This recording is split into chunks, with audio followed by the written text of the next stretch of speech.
Connection established.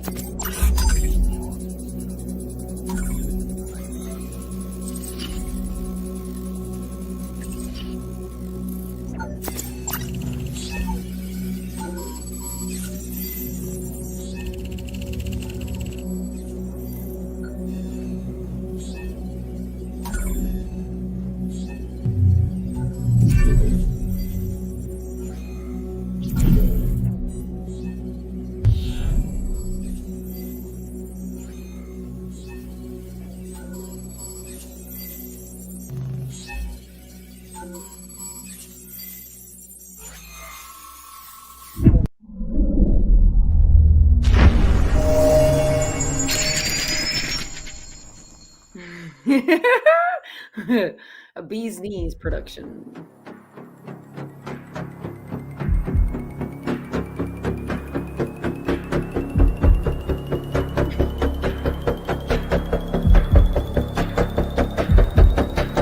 No.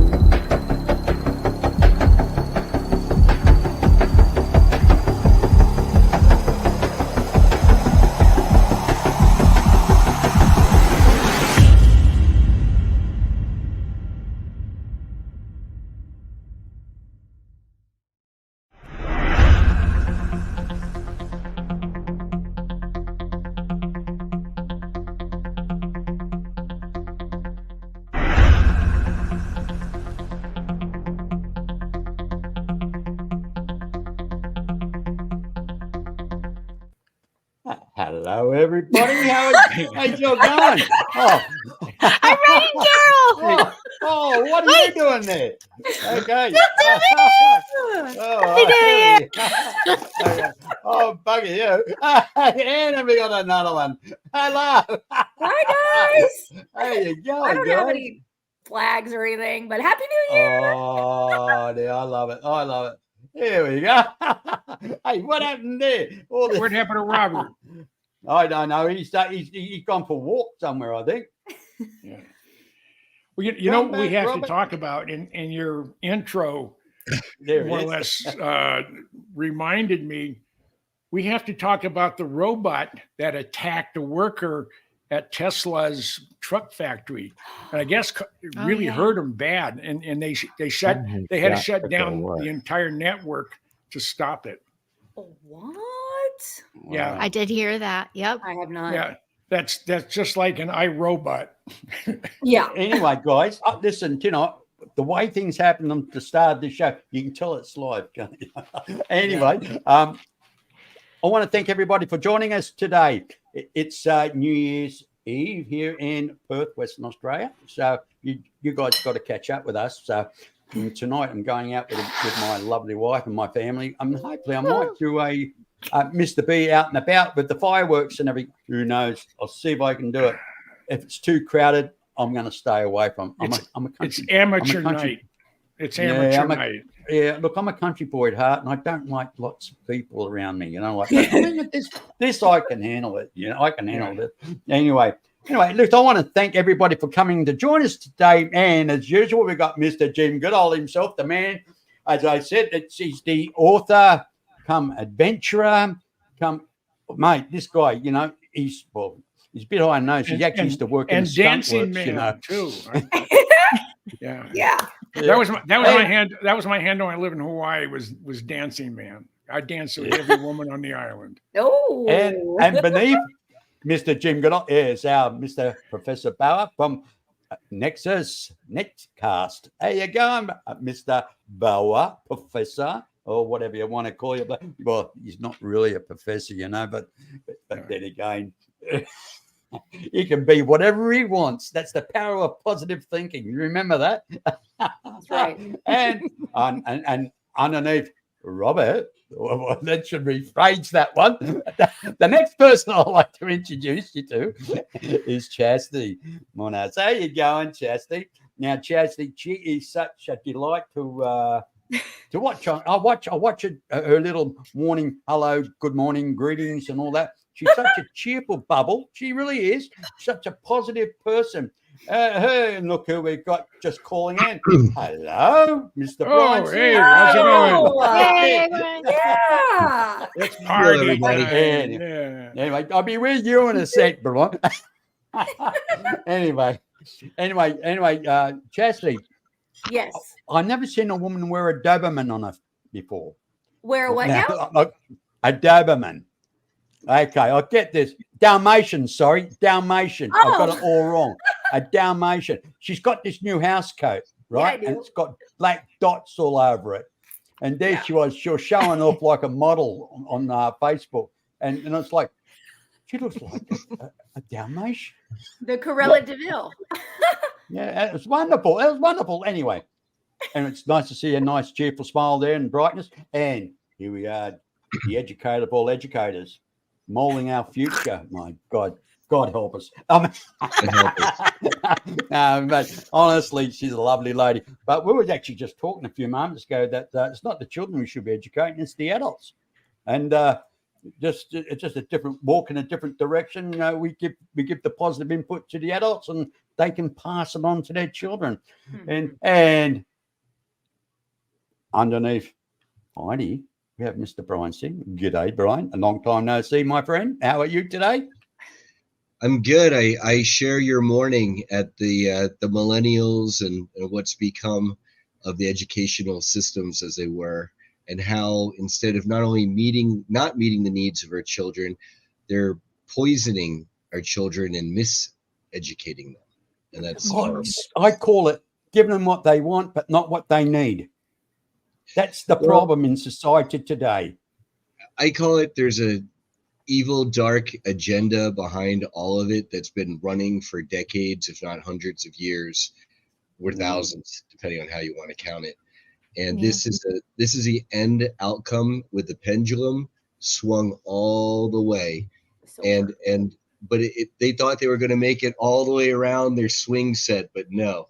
And so they're about to swing back down, and there's nothing that they can do to stop it. And we're in for interesting times, as they say in China. Yes. Yeah. I love that. Yes. Well, and anyway, it's back to me, isn't it? Oh, I suppose. Oh, God. There's nothing worse than being here in front of the microphone, and you've got to say, oh, shit, I've got to talk now. Anyway, I mean, talking's never been my problem, but I look, you can't beat the professor. I mean, he's good at it.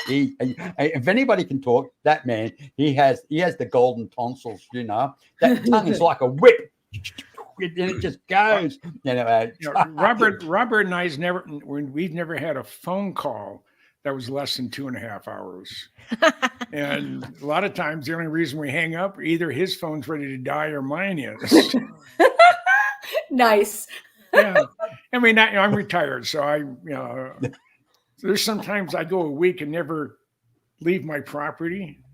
It's not very, I just have a lot in a suburb, but Perfect. I'll go out by the pool, and I always go out every night with my dog and smoke my weed, unless I'm on with Mr. B. That hasn't stopped you. Come on. And I'll check the mail, and that's it. So, I don't know. I just yeah. We can talk forever, and I really enjoy it. I enjoy and appreciate Robert's brain and his and his perspective. Yes, I totally agree.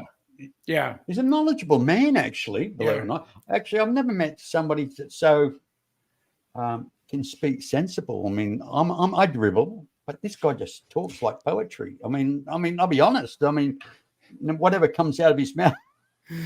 Oh no, mate! Don't let your head swell, buddy. Okay.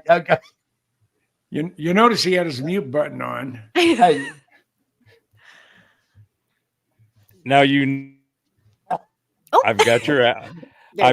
Can you hear me all right? Yes. Oh yeah. Yeah. So thank you very much for those kind words. The money's in the mail, and if you guys didn't give some old geezer geek like me who's on this Gnostic quest of what the fuck, I wouldn't be doing it, so you wouldn't be suffering. So I'm kind of giving you some of the blame because I get a lot of egging on, so you get what you push. Uh-oh. oh yeah. We have to keep it clean. No, nah. No, Heidi says no. Hey, Brian, your microphone's mute, mate. Have you got it muted yourself or what? Oh, I just tend to mute myself unless I have something to say. Oh, sweet. I mean, yeah. I was gonna, but you know what? While I've got the mic, here we are at the end of the year, going into 2024. I can't believe that. Yeah, are we doing a retrospectus at all? Yeah, well, in fact, that's what B and I were talking about a couple of days ago. Was what's the theme? Well, how about just a year-end review of what let's take like the top 2 or 3 things that each one of us thinks were the most impactful, the most important throughout the year, and this just kind of go down a list and don't have to go into a lot of detail, but what's your top 3 things that were the most important, positive or negative, doesn't matter, that each one of us ranks for the year, and kind of go from there. Because I know there's going to be some interesting nuggets in there. Yeah, I have October 7th. I have, there's somebody else. Well, give 3 of them, Jim. What would be your top 3? Ukraine and China/Taiwan. And then October 7th? Yeah. Okay. And all right. Chastity, what about you? What would be your top 3? I really have to think about that. Yeah, it's not easy because there's a whole bunch to pick from, right? That's right. right. Are you talking storylines and narratives, or are you talking just personal journey? the most important and impactful events that have happened throughout the year to you. They can be personal, they can be public, they can be whatever. But so when you look back, these are the things that most likely you'll look back at next year at 2023 and go, yeah, those 3 things, or or that bucket of things, or that basket of stuff, whatever it is that accumulated. But we're at the point now where this calendar, this magical numerical event happens that really it's only psychological. It has nothing to do.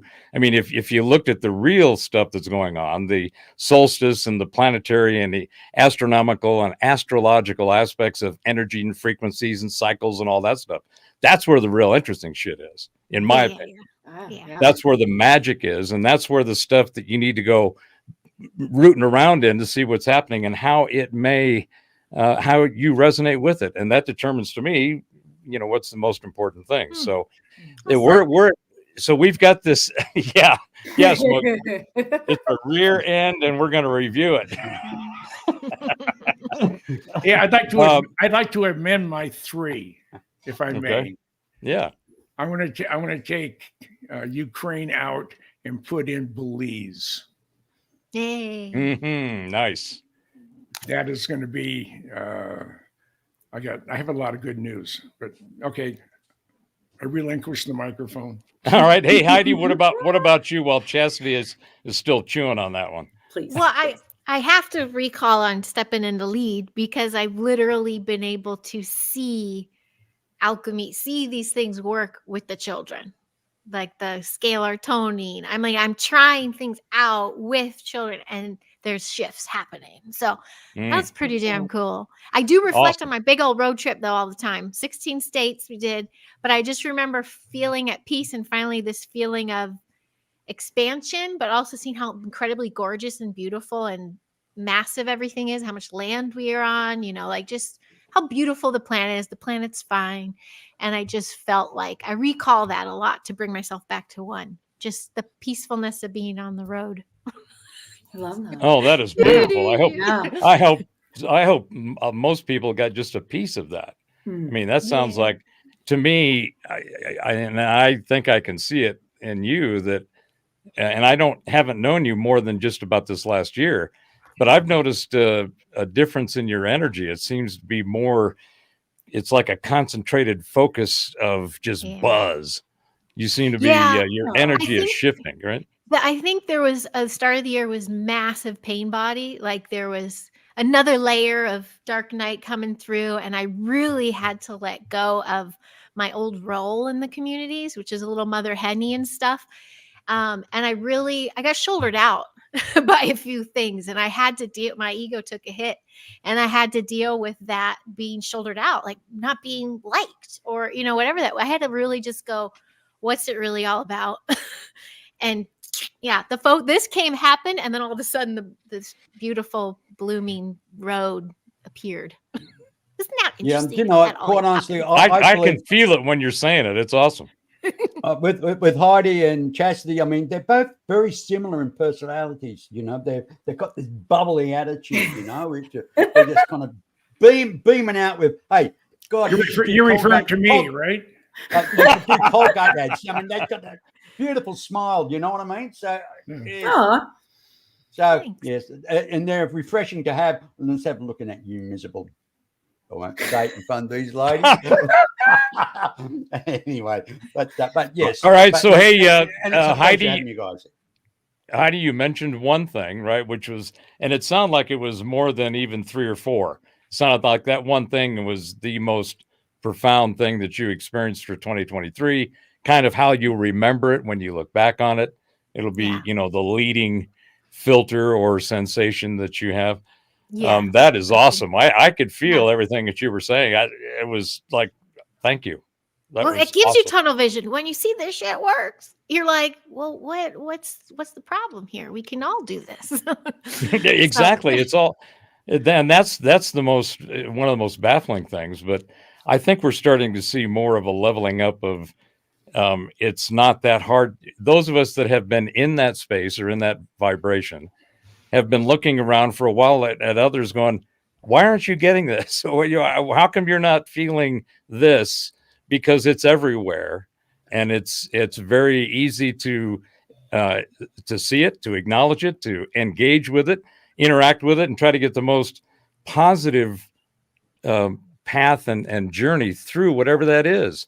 Because it's all just constant chaos. It's all coming at you, and if you can't stop and look at things, as I like to say, with objective neutrality, you're going to have one hell of a time sorting through the shit that you're trying to sort through.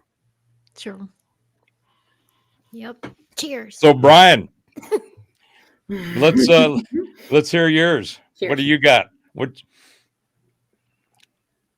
Okay, so I didn't see these coming. Well, some of them I did, some of them I didn't. Or if you asked me 5 years ago, obviously, any of these I would have thought you were crazy, or I was crazy. Number one is the pandemic is now finally at the end of the year being revealed as the scamdemic that it is, with all sorts of documents coming out and government officials at highest levels, including heads of state, stepping down. And all this word coming out about what's in this stuff, and people then saying, well, gee, now we can actually sue these companies because there's no sort of vaccine safety or whatever issue there, but it's based on fraud. It's based on fraud. There you go. Thank you so much, Jim. Excellent. And by the way, Brian, I was taken down last week because we were actually talking about the vaccine. Exactly. A 2.5-hour show, Facebook, YouTube just went, goodbye. That was so sad. Yeah, and they shouldn't. They shouldn't be at this point. But every other platform kept it. So right, anyway, and that's the thing. I'm seeing that even the lame book, fact book, is they seem to have to step it back a little bit on their censorship. It's half as rabid as it used to be. It's still rabid. They'll still take down awesome shows like yours here because you said the V word and told the truth. But I think they're even getting spanked a little bit behind the scenes. So that's a big one for me. But I don't understand this, Brian. It's just that, yes, they closed mine down, but Robert streamed from my channel. Me too. Heidi streamed from my Still channel. up. Yeah, and they didn't get taken down. I have a warning label though. There's a warning label on there. Yeah. Maybe I'm just doing it too often. Might be the algorithms, could be the censorship when they do the AI reads the transcript and then the keywords come up and then they decide, okay, let's put a shadow ban or an outright ban or a block on you for that, and real quick, what I think, because that was something that happened to me. Heidi and I both streamed it from the stream like we're doing now, and we both just got the little Wikipedia context marker, right? But I think the censorship may have come from Australia, because he was doing a YouTube from Australia and streaming there. Oh yeah, Possible. So that might be something to consider when you do these, because it's really, Heidi and I are both, we're an hour time zone away here in the States. So, we're doing the same thing and from the same place. So that's, I think you're right about this point about the censorship. The whole censorship industrial complex they cranked it up hard and the gears broke and belts came off and it's just falling apart all over the place, in my opinion. And I think what's happening is you're seeing a transition in what has been the legacy media into the century media or the new century media, which is exactly what we are doing right now and have been doing. The ability to get information out and do it in a great quality way, especially if you're good at it, is on the rise. We're just seeing the crest of the wave that's beginning to form, in my opinion. So you look at all the people who's been censored, the Carlsons, Joneses, Musk is getting attacked. Everybody who has a voice that people pay attention to are the targets. And there are targets because they're saying the stuff that the other guys not only won't say, but they can't say. Because if they did, they would then have to tell the truth, be transparent, be accountable and auditable. And that's what's happening with this new media. People are going out and they're auditing these news services, and then they're doing their own analysis on the stories and what's happening so they say this. In fact, this whole thing, sorry, I want to get back to you, Brian. I'll just finish. This whole AI thing, that I've been going on about, and I got a hell of a lot more to say about it. An excellent example of one of the biggest flaws in the design and just the fundamentals of the way it works is the fact that they have to go use everybody else's content. The AI is nothing more than a static content interrogator. That's it. It doesn't look forward, doesn't look back. It's like, here's the data that's there now. And so it can't, and never will be conscious. There won't be sentience. Not with the physics that we're using today. In our science model, even the black ops stuff and the dark projects, all of that, they've got some of the plasma technology that's going to enable some of this. But apparently the whole idea of doing the, complete transformation of hardware and software into sentience and capacity, it's not going to happen. But what's happening is that ChatGPT, the big dog in the AI space, is getting sued by the New York Times because in order to populate the large language models, they use New York Times articles, which technically are copywritten and can't be reproduced without permission. So I'm sorry to go off on that, and let me try to connect it back this way. that kind of stuff is part of what's happening with going transition from the legacy media to the new media. The information, like what Brian does, he does an amazing amount of research on incredible stuff. And he's one of those content creators that is influencing those that are interested in that data. Because you're not going to go get the information things that Brian does and pays attention to from any of the legacy stuff. Nowhere. You're not starting to get it, interestingly enough, from the guys that have been banned. Tucker Carlson, Musk, right? Alex Jones. So I think that's what's happening, and I'm sorry that I knocked that turd all over the table. Brian, back to you. Oh, no. I mean, this is great. I hope that these topics or our top threes get the ball rolling for great discussions like this. With like Musk and Rogan, they get the targets on their back because they have such large audiences and such a great influence. But the problem, great in scale influence. But the problem is their messages still aren't on target. Meanwhile, us little guys and gals, if you will, we do not have a very large platform at all. But because our messages are so true and on target, we are laser beam attacked with the shadow ban and algorithm AI precision that they can muster. I mean, it's nice though getting to see the large corporations, as you mentioned, fighting each other like the New York Times versus say Microsoft or whoever owns ChatGPT or whatnot. Instead of them coming after us, they get to sue each other. And and they're just aggregating because, as you say, AI right now, it's just generative. It can only mimic, it can't create. It's like the devil. And if you want misinformation, you go to the lamestream legacy media like the dying New York Times and CNN. I just remember that same stupid war in Iraq, that the smart bomb going down the chimney like a zillion times, that same shot, over and over to launch this wonderful Iraq war. And it's good to see those guys collapsing by the wayside, which brings us to my number two kind of big, like, retrospective looking back on 2023. It's, I wouldn't have foreseen China's transformation from the roaring dragon to the tofu dragon. The United States from we're king of the world to being in the same shoes economically as China now on the downhill.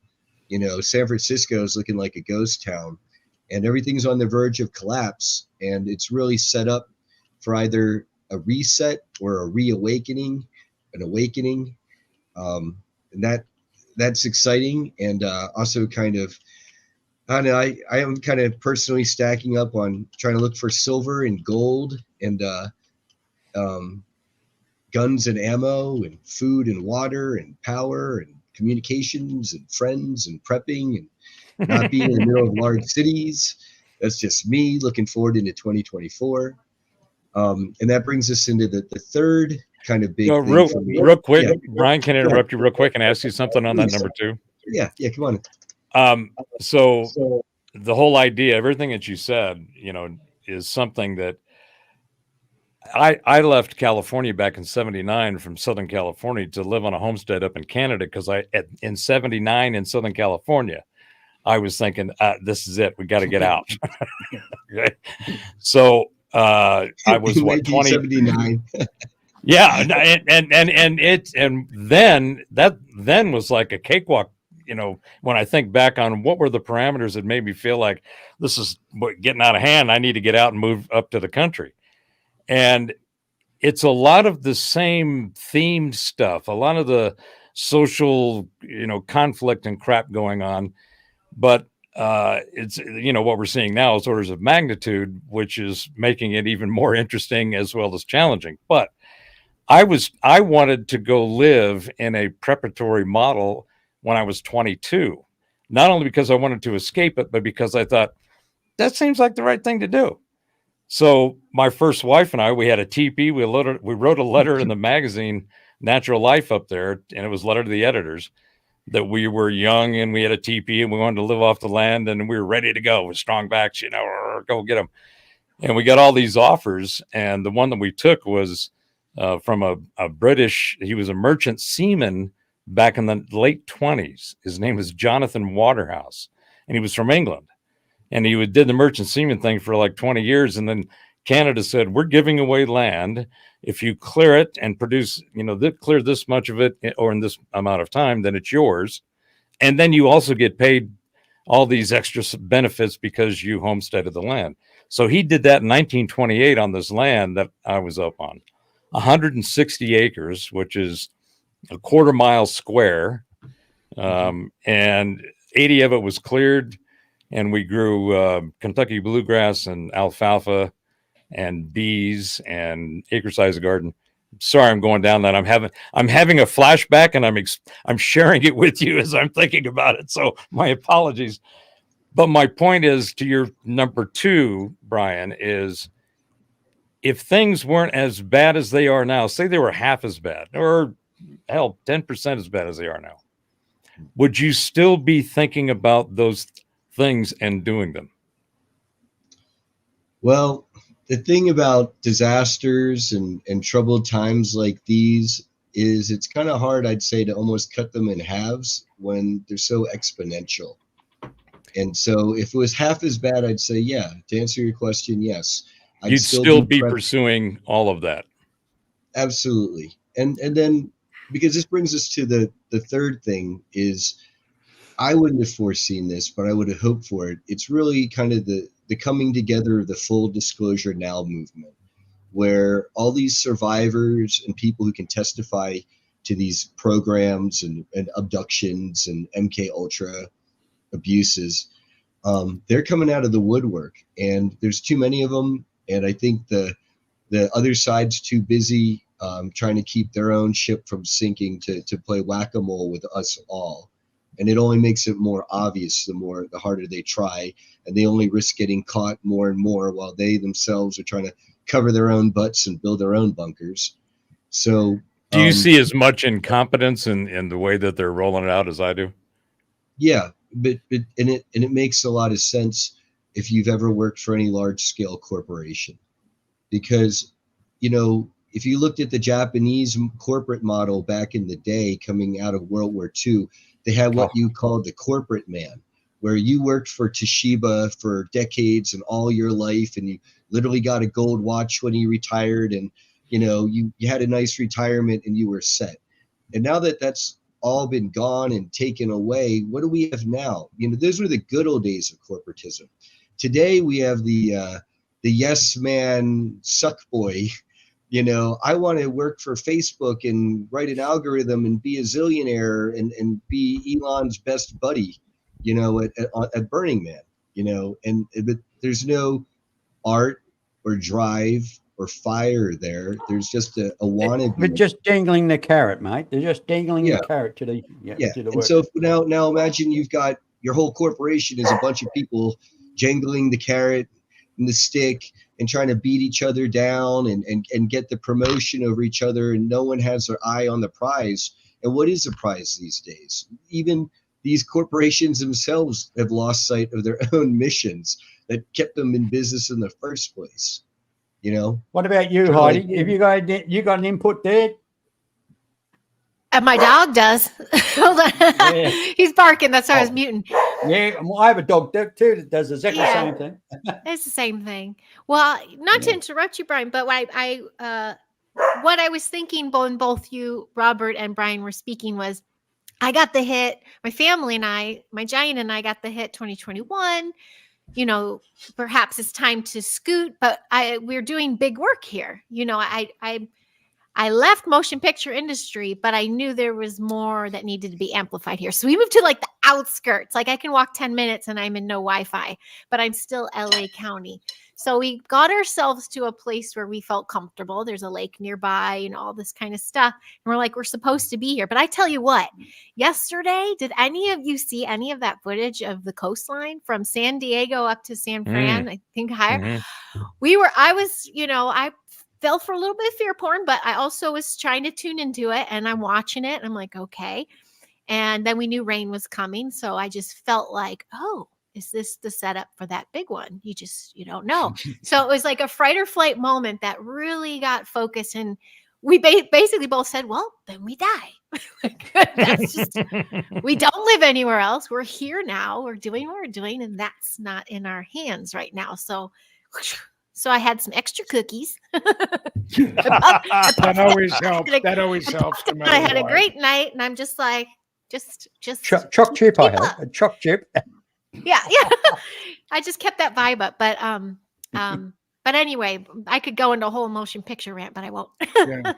But Heidi, I think this brings us in a whole, discussion of like prepping and things like that are near and dear to my heart for sure. Yeah. That's why we're here at high desert mountain, high inland ground, and I can't give people advice out there on what to do. I can only say what myself and my compatriots are doing and what's working and what's not working for us.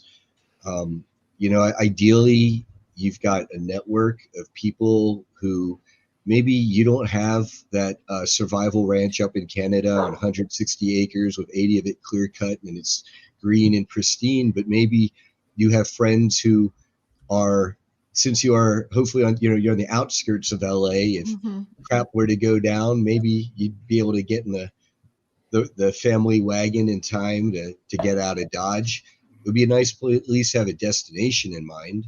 And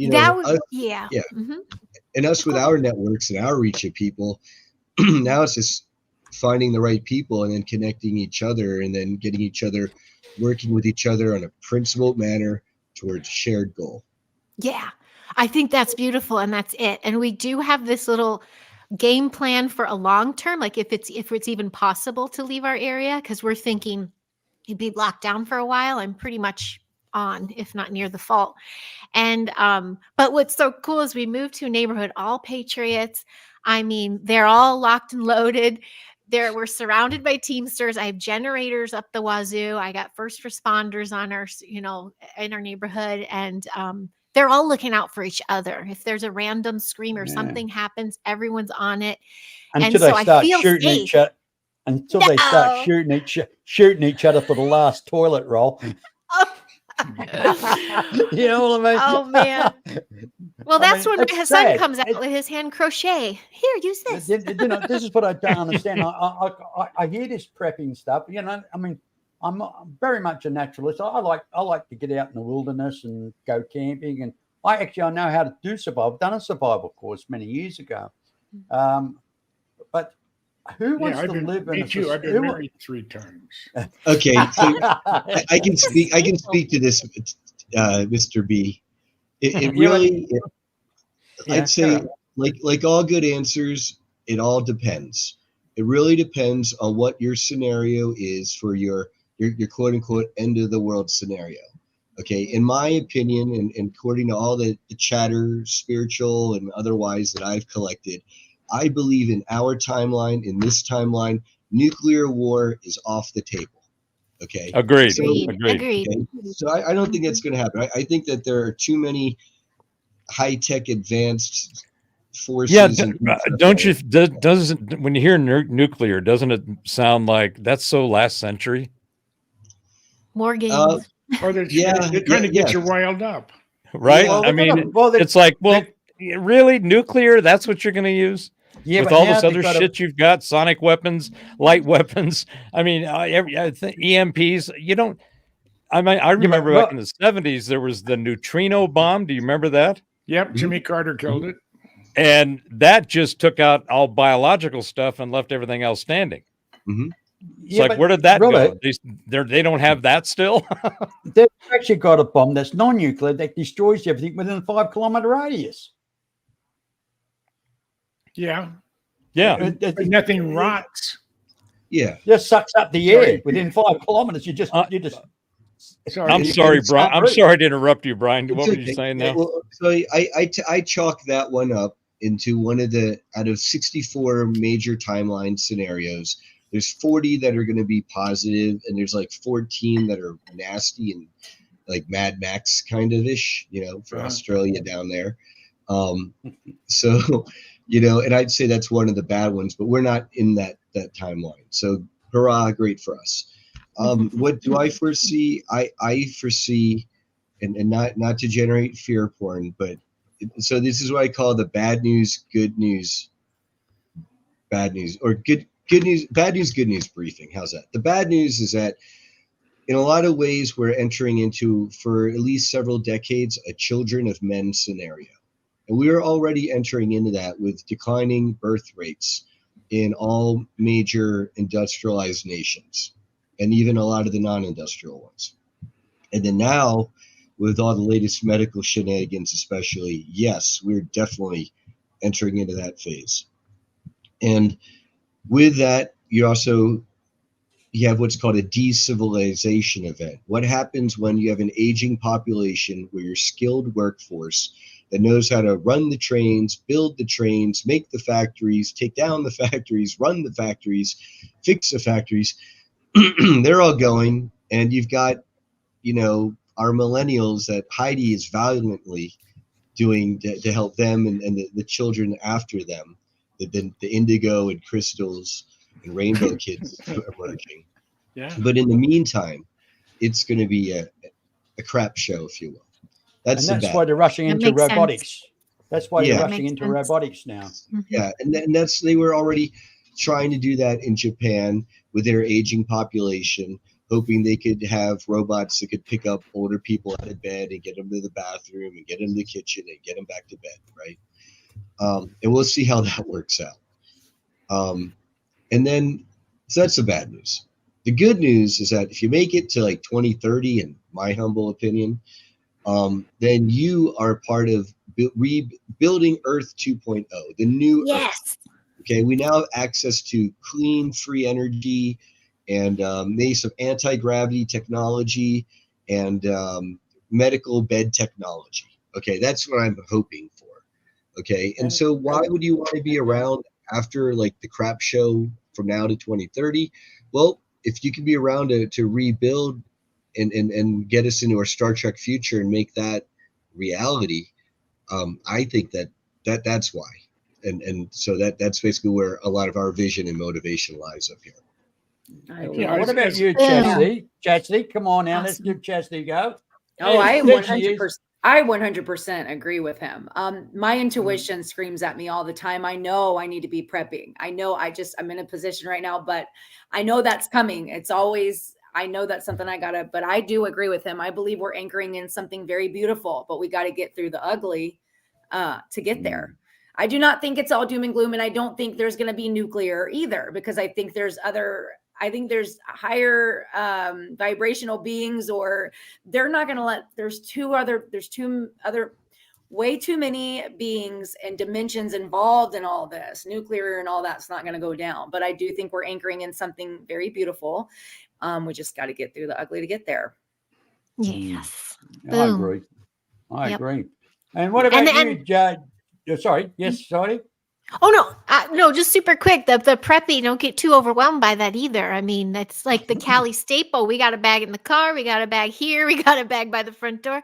Just the basics, your waters, the main, and See, thank you for telling me that. You can get, like the warming thing. There's a really tight kit I have, like this big, and I could survive like a month on that, and with a warming cloth and one per household, one per bean kind of thing. But but just knowing it's there is peace. But I mean, I've been here 23 years. So I will say, I do apologize. I will say that that's the one thing I try not to be in fear, but that's the one thing that does make me really nervous because I know how serious it is. And I know what we're going towards right now. I know what future we are looking at here. And I completely agree with what Brian is saying. So. Yeah, well, sorry, Jim, I'll get back to you in a sec, mate. But what I found in Australia, what's really hitting the general public now is that they're talking about resetting the financial system. We're going to do away with cash. We're going to electronic banking. It's all going to be done in credits rather than cash.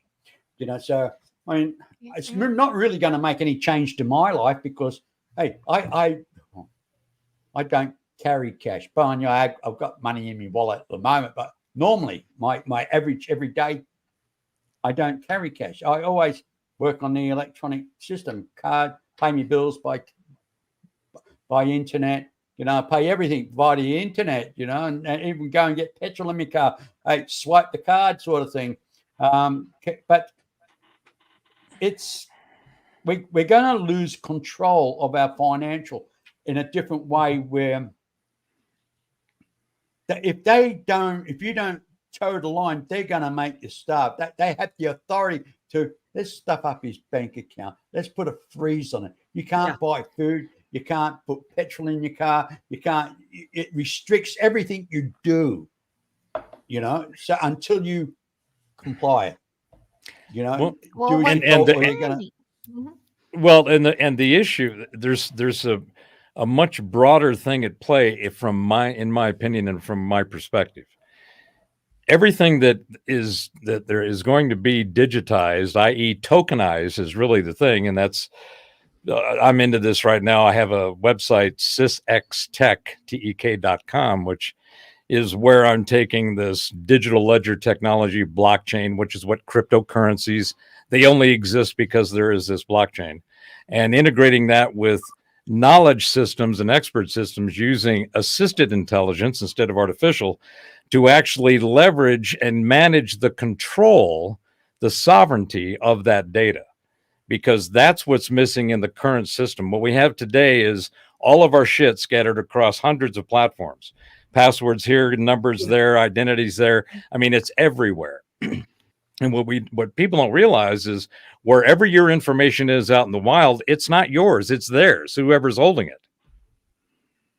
And so the lack of having control over that digital data is what the current system is designed for. In fact, it's evolved and morphed into this chaotic crap of corruption. But nonetheless, the technology that's there is, we're already digitized. I haven't had any even coins in my pockets probably most of 2023. Haven't needed it. I've been able to do everything I need, get all my supplies, do whatever I need to do, communicate, do the things I need to do without anything that had to do with a fiat currency. It was all digital. So this transformation is going to give us the remedy, in my opinion, of what you're talking about them having the control to allow you to have to allow them to give you the rights and the control of you as they see fit. The real importance and the real event that's going to happen as this digital thing unfolds is it's going to be a distributed, trustless system that the individual will own. So right now, you think about if you had your identity. I did a show on the previous NexCast series called "Your Identity is Your Currency." That was back in 2020. So we're seeing that now, and what we're seeing is a great big fight between the established infrastructure and institution of financial control to a decentralized. You will become your own bank. Mm-hmm. You will have your own ability to manage and control your assets because they will be tokenized. Ergo, they will be irrefutable. They're immutable. And of course, you'll see things like credit cards and FPOS cards. All these cards disappear, and you'll have a chip in your hand. You'll be identified with the chip. No, possible. No. It'll be on your mobile device. It'll be your vault. It'll be the tokenized vault of self.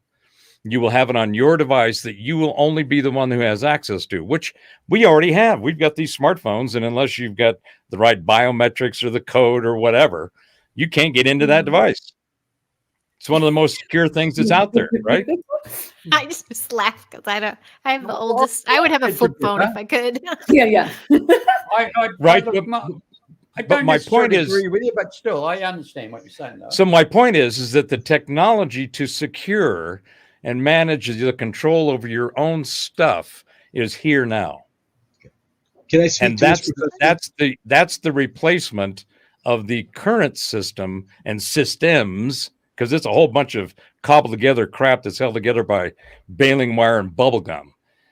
It can't be fixed. It can't be repaired. It has to be replaced.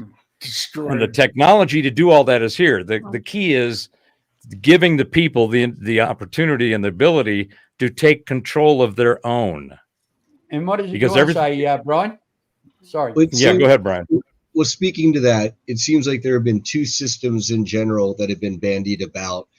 The powers that be would like to have their central bank digital currency, which is where they can do the social credit score and kick you out of your bank account, keep you from betting on the Eagles that weekend because you jaywalked earlier and their AI facial recognition caught that. Right. Sounds like re-education camp like they do in China, doesn't it? Well, see, this is the thing, and this is what kills me. Yes and no, because in China, people say, it's the communists and it's a communist party, but as far as I can tell, the CCP has been sold out or supplanted to the Rothschilds and the Illuminati types. And so when we talk about facial tracking and all that, in one way you might say, oh, that's a communist state. No, really, it's more of a authoritarian, totalitarian state. Yeah. And that's like a 15-minute World Economic Forum thing. That wasn't ever on Mao's playbook as far as I can tell. But I'm just saying, as a Chinese American guy who studied a little bit of revolutionary history. Now, the other side of that, if not the central bank digital currency, would be, I've heard this kicked around and I've heard people poo-pooing it. I've also heard people glorifying it, the quantum financial system. Okay, so is this real? Is it not real? And then if it's real, is it really run by the good guys, or is it a Trojan horse that's not really, it's real, but it's not, the people running it do not have our best interests at heart. That remains to be seen. But I think the quantum financial system in the end is much more what the professor is speaking to, where we, and ideally all transactions, the whole system is totally transparent, quick, transactional, no one owns it. Your information's your own, but everything's integrated properly in a just manner that we all could agree befits a good society. Yeah. Yeah. But, that is exactly what it's going to give us. And that's the thing that I think that on the fear porn side, and I'll just say this about your point about the CBDC, and I think part of the turning point that we're seeing is that there's been an awareness on a more general level of shit. There's stuff's afoot that is not right. There's wrong. There's a bunch of wrong going on. And you don't have to be awake or a part of that process to see it. It's become so blatant and so obvious that there it is. It's like, whoop, there it is. Oh shit, there's more of that. And it's become so blatant. Going back to the comment I was talking about with this, do you see as much incompetence as I do? Because it's just everywhere. It's interesting how much stuff is broken because the people are broken. Yeah. Then there are broken people in broken So, systems, and that's just amplifying, the chaos that we're seeing. But my major concern is, about all this is that what happens, now this is the what if factor. What happens if we are hit by a severe solar storm? All electronics get taken out. Totally different issue. No. It happened in Canada some years ago, where half of Canada was blacked out. A lot of people died. Now, how much more is it going to affect your banking system when you can't touch it? Yeah, your account's gone, disappeared. Sorry, it's just a solar storm blew it away. So Mr. B, to answer your question, I think that's quite possible with all the increased solar activity that we're due for, apparently. Exactly. Whatever happens, whether it's a central bank digital currency or a quantum financial system or one and then the other, we can still, that scenario can happen. But if we are on a quantum financial system at that time, which is presumably backed by real gold or silver or other real value assets, then even if we do get hit by solar storms temporarily, it'll be okay. If we have a central bank digital Not if your account currency, disappears well, on the no, electronic it side. won't, Well- but it won't disappear, because if it's a quantum system, it'll be backed up, and you can have underground vaults, and then Okay, that information will not truly disappear. It can be re-disseminated Yeah. after said solar event. Mhm. And you have to remember too, and this is one of the most important things, as I was saying, in the current system and the infrastructure, our stuff is scattered across hundreds of systems, and we have the control to it because we've given it, and we've done it through some kind of authorized access through a password or whatever. That works. That is only hacked if somebody gets your stuff, gets your ID. And no cryptos, for example, have ever been hacked. Wallets have been hacked. The exchanges have been hacked, but you can't hack the data on a blockchain. It's 256 AES, and the quantum maybe, but Speaking of the darker side, though, all these horror stories are popping up of people who, I've got $30 billion of Bitcoin on this laptop, and the next thing you know, the dude's getting bonked over the head and laptop's gone. Or word on the street is a dude that's got $30 billion of Bitcoin, and then he's the next. But you have to have the seed phrase. It's not. I mean, anyway, the security is there. Trust me on that. But here's the point. Your point B is about your account's gone. If you don't have your account backed up and you don't have access to it on your own, then you're asking for it.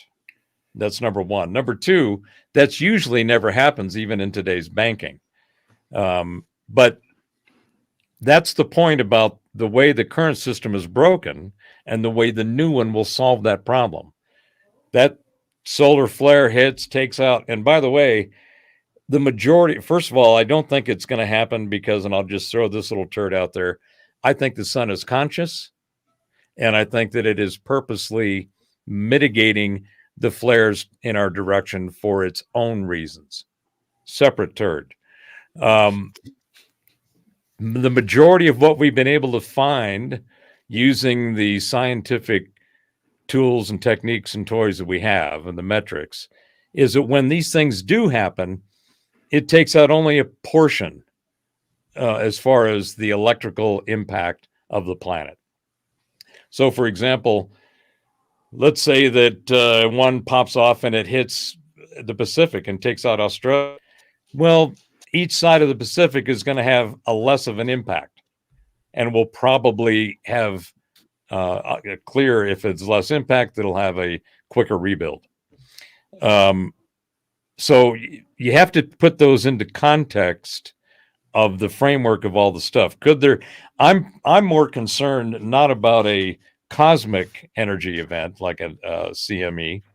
I'm more concerned about an EMP that's domestic, that's terrestrial based, that's intentional, because what that does in the disruption of stuff can be extremely impactful, depending on how bad the systems are that are hit are affected.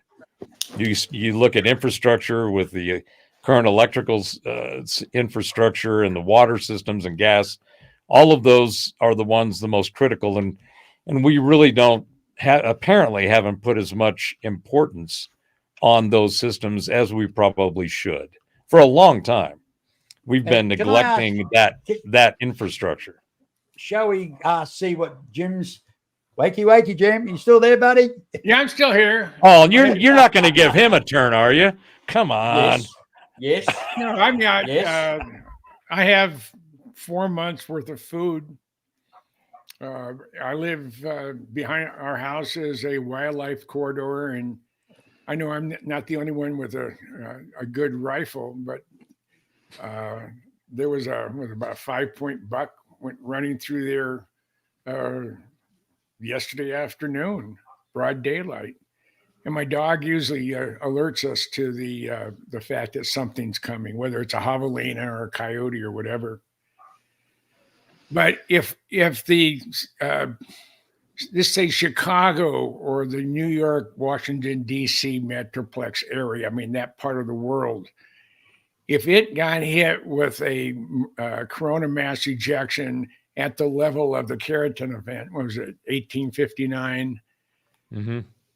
Where it caught telephone poles on fire and telegraph, not teletype, not voice communication, but Morse code, Morse code over the wire. wires. All the telegraph wires got fried.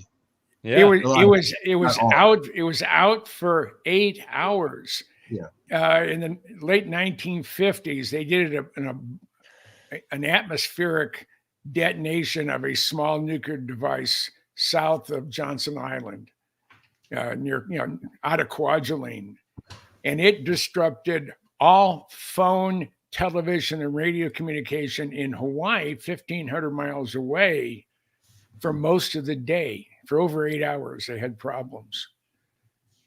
So a big EMP, whether it's someone who stole a Boeing 777-300 extended range, like Flight 360 or 370, whatever it was.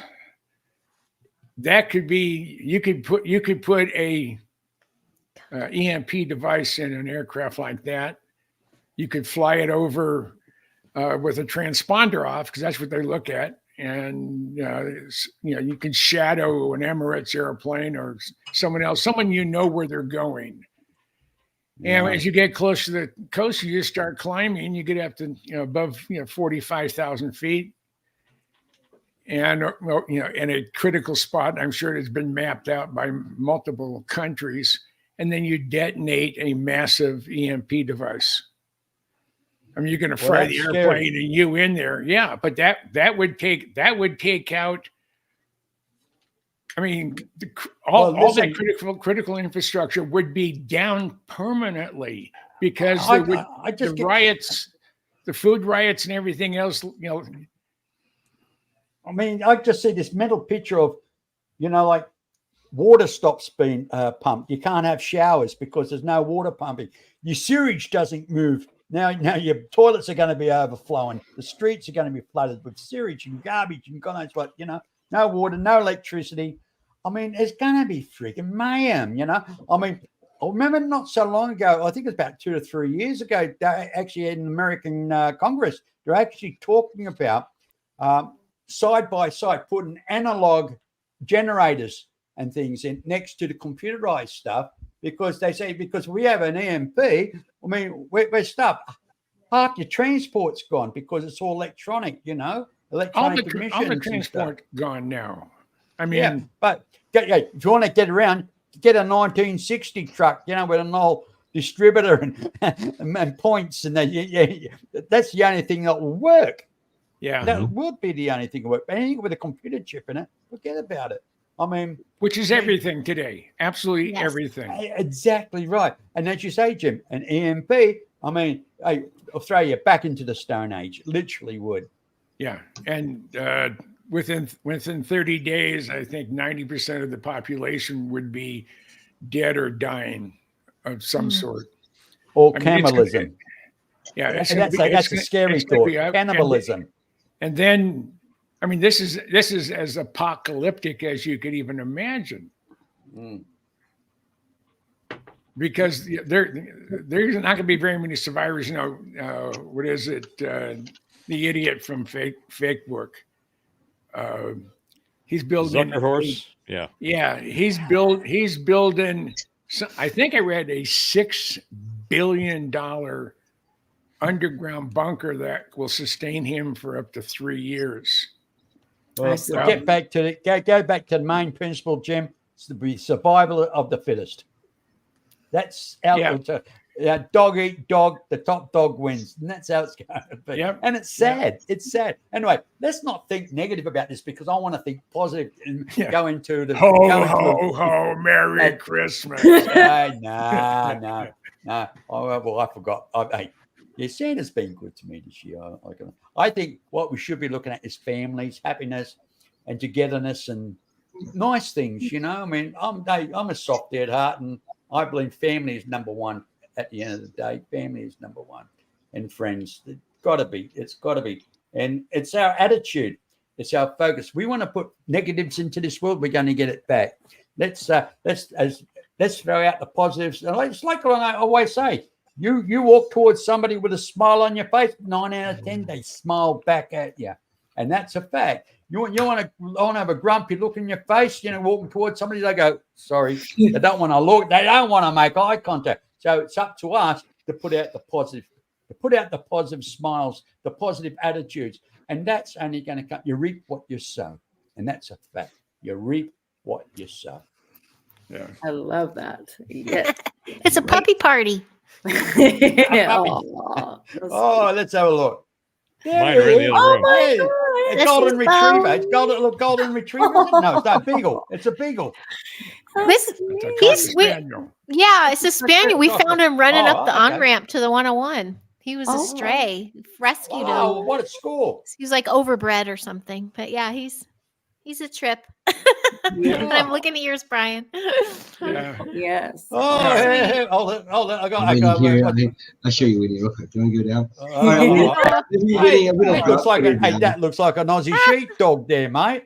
I don't Yeah, know. she's I don't know if I can get Scarlet here. So. Yeah, she's a half mini Australian Shepherd and a half mini Border Collie.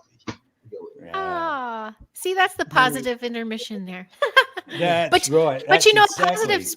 a positive spin on everything you're saying is like, as a parent and all that. Okay, so that happened, A, B, and C. Like, you got to have your plan in place, kind of, and that gives you the peace, so that you don't hear that kind of information and then freak out, doomsday, and lock the door. You don't enjoy life that you do have.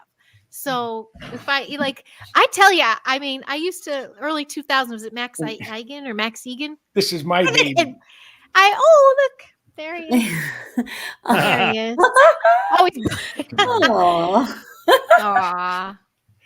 I have a fuzzy background on. Jim's dog is He in the doesn't witness like it. protection program, so we have to blur his identity. She was a feral street dog who Aw. had been lived on the streets of Phoenix for over a year, from the time she was weaned until she was picked up, Oh, wow. and she had no human involvement. So she doesn't respond to any command except for treatsy, outside, 90 bedtime, and those are the ones she responds to. Nothing else. We've been calling her Scarlet.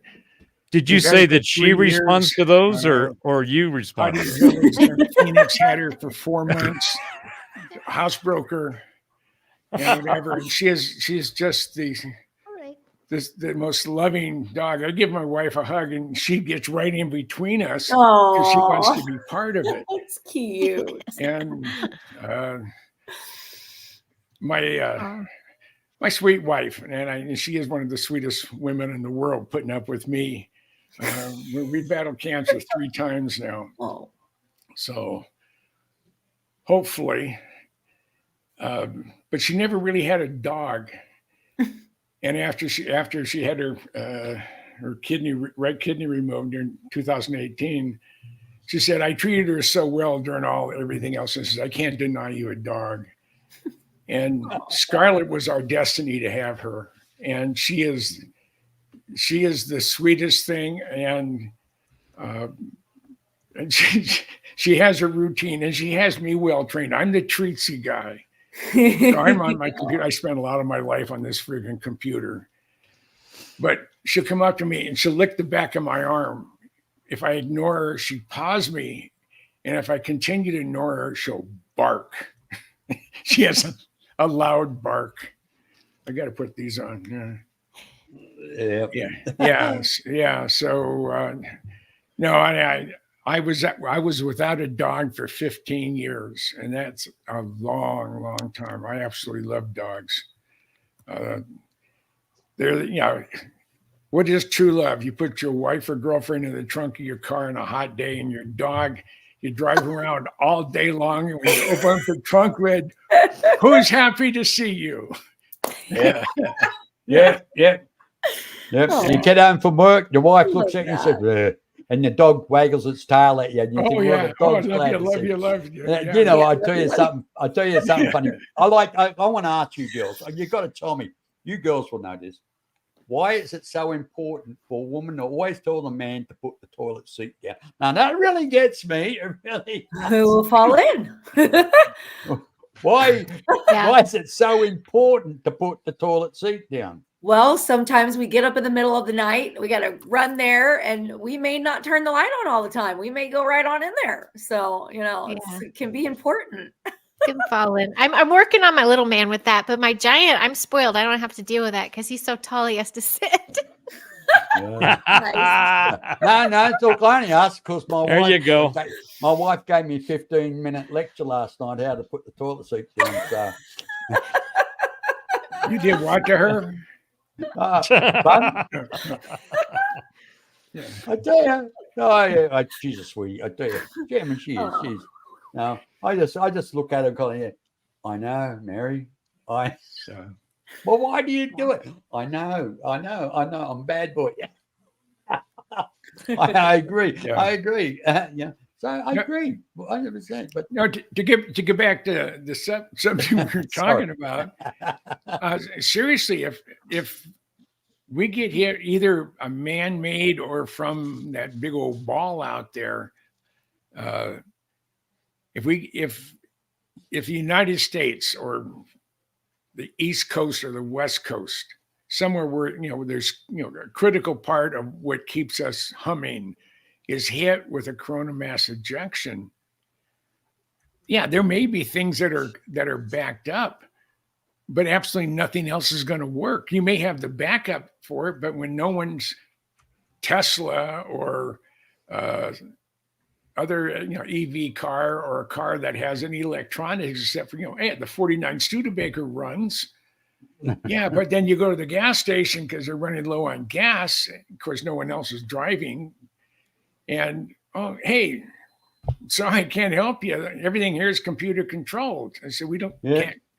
There's no hand pumping gas pumps anymore. And all of a sudden, those museum pieces become state of the art. Yeah, absolutely. Sure. And the only ones that won't notice it are the Mennonites, the Quakers, and what was the other ones? The Amish. All right. Yeah.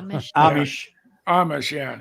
I should know. I lived in Minnesota for 27 years, so but that is home. That's where my babies are. So I have the most wonderful son in the world. I have a daughter that I think she is from another planet.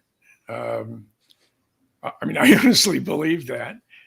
I have 5 grandsons, and you didn't even see that. It was just a little white screen. Yeah. So I can't have any clutter anywhere in the house. At least you don't get a wet seat. You put your hand down because you're going to go balance and sit down, or you reach at the back of the toilet as you're going to sit down, and I notice there's a seat up here. I got to bring it down. We had a situation at the Learning Center with the Pee Bandit. We started calling it, and we had put wanted posters of the Pee Bandit because someone is just missing. Like at a party. And we go K through 8. So we were working really hard trying to narrow it down. And there are a couple suspects, but the reality is they were just too excited. They went in, they had to run back out. They wanted to go do some more. Like they just future firemen. They hadn't finished on the way out, huh? Yeah, but it's a big deal. Those little Pee Bandits. Do you want a funny little recall? Okay, this is probably I'm not trying to go doomsday, but I have to tell you a story I just saw yesterday. Local, the high desert, Lancaster had a new blip that their mayor, their authorities were saying, yeah, we officially launched our new AI tracking. Any person walking in Lancaster leaving, we will know. I mean, they were just announcing it on the news. I thought that was a big to do because I haven't heard anyone like just say, oh yeah, we're tracking and don't worry, you know, we're safe. I'm like, what does that mean? No more pickpockets and car robberies, or I don't know, but Yeah. Lancaster's announcing their rollout, so that was So What's turn on the table out of the blue. What's Lancaster's in the high desert. Sorry, Lancaster, like y'all should know. Lancaster, Palmdale's like the high desert up here. Okay. And it's communities up here, just right after Los Angeles. It goes up there, on the way to the Air Force bases and stuff. California 14. Yep. Yeah. Yeah. See, that was a callback that didn't make sense at that time. Sorry, folks. I think I was just holding on to that juicy turd for too long. Like, do they want to know this? It was good. got to put it out there and see what happens.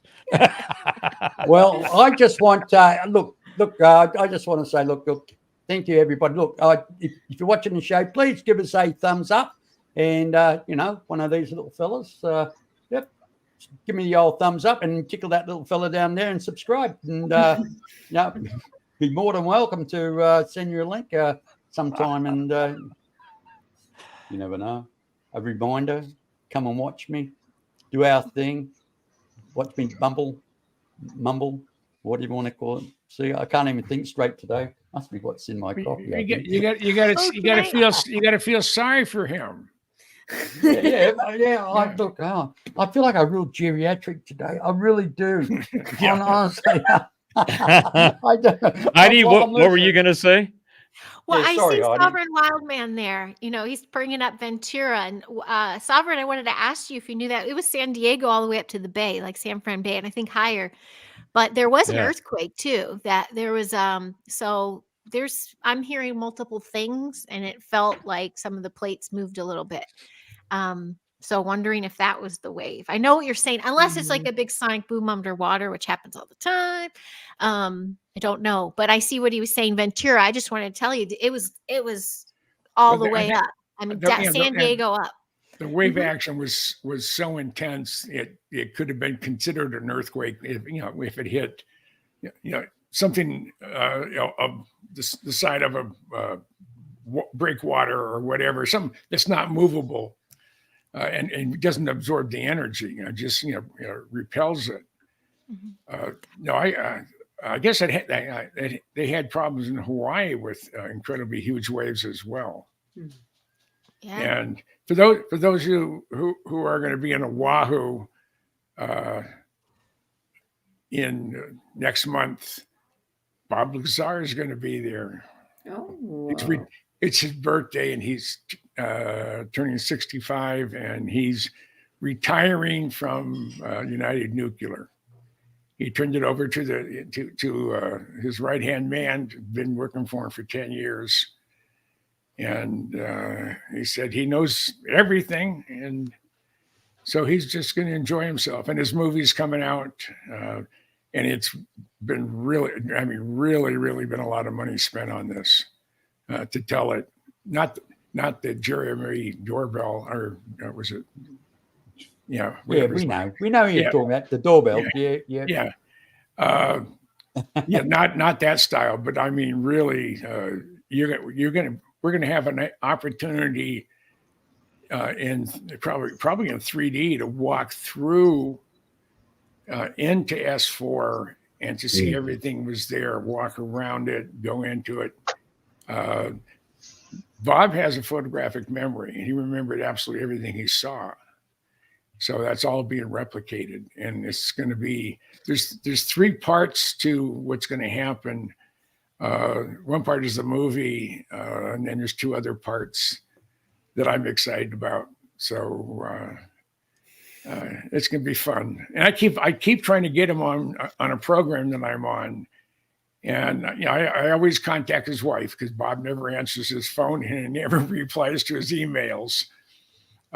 So I contact his wife, Joy, and I got hold of her here a couple of weeks ago and said, you and Rosemary coming up to, spend some time with us. I said, no. I said, well, Bob's retiring and his birthday's next month, January. And so we're going to go to Hawaii. Would you and Rosemary like to join us? And I said, she has, an MRI and a bunch of other stuff in January. And I said, I would love to, trust me, but no. So he said, well, tell me where to go. And I said, since I was the curator at the Pacific Aviation Museum in Pearl Harbor, I said, you got to go there. And I told him where, if you want to be in the Hawaiian part of Waikiki, I said, I lived next to the Hilton Hawaiian Village for 4 years. So at the Ilokai, I said, that'd be a good place. It's expensive, but he has the money. And I told him, I told him where to go, what to do. I said, rent a car, drive around the island. Decide, if you want to do some snorkeling, Hanama Bay, you go in there. And I gave him all the information. And he said, you can go to Maui. The coolest part, as far as I was concerned, was Lahaina, and it doesn't exist anymore. But you do have Hana on the windward side, the north coast. He said, and it is the road to Hana is a real butt squisher. I mean, you're sitting in and your butt is really puckered up because in some places you have 1,000 feet and there's no guardrail.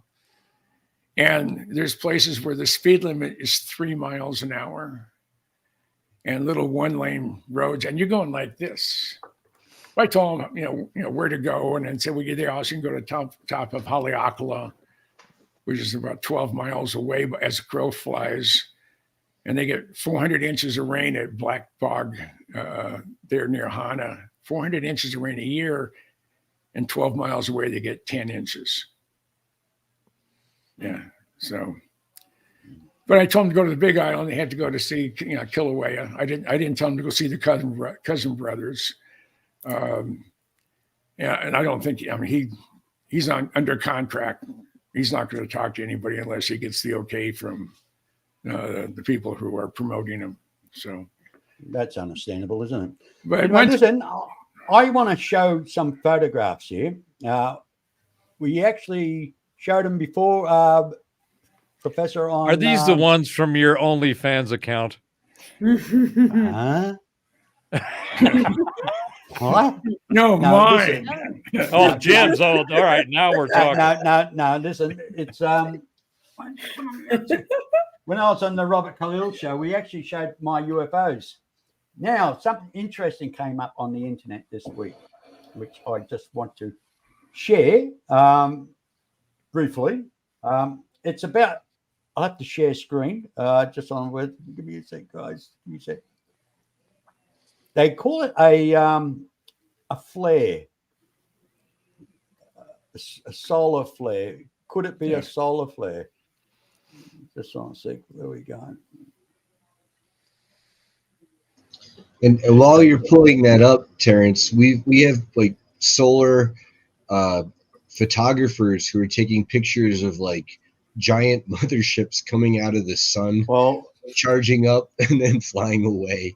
And then I'm reading intel on what those are and who those are. Okay, well, just keep an eye on this one here, right? And now, here we go. Here we go. Share. Okay. And here we go. And Brian, after he's done here, I've got something I'd like to show you to get your thoughts on. Okay. This one is supposed to be a solar flare. I'll bring it up, right? They said possibly, right? Maybe not. I don't know. That's a fact. I mean, I don't know. But what I find, they'll do a larger, look at the larger one, which I blew up. Now, if you look in the center of that, if you can see, you can actually just make out, it's like the circular area. My imagination, maybe so, but the uncanny shape. Now, this one is the UFO that I took in 2016. That was on one photograph, and when I can actually this is the photograph I want to bring up. Right. There's two UFOs. That's the large one. That's a small one there by the building where you can actually see I'm circling around. What's the line in the front? Here. Yeah. That there's a pole. That's all. That is just a pole, right? There's nothing on it. There was a light on it, but it was busted. But there's nothing there. But I can show a video that it shows you on the video that they're moving past the pole. And it was going past. And just before it went out of sight, I took a snapshot, right? Because it just looked like a star. This would have been about 3 miles away. And that would have been hovering over Stirling Naval Base, the Australian Navy Naval Base, the Stirling. What time of the day? 20 to 5 in the morning. 4:40. In the morning? 4:40. Yes, in the morning before I started work. That 2016. Right now, I just and it is a closer look of that. Well, I can't do it closer. I can't blow it up. Okay. Wow. Now the thing I'm getting at is that it's the shapes. It's the shapes of them all. Because if you look at this one, this is which I've showed on Robert Talil's show. That is a capping stone of the sun god Ra. Notice it's actually got wings that represents. It's got feathers that represents flight.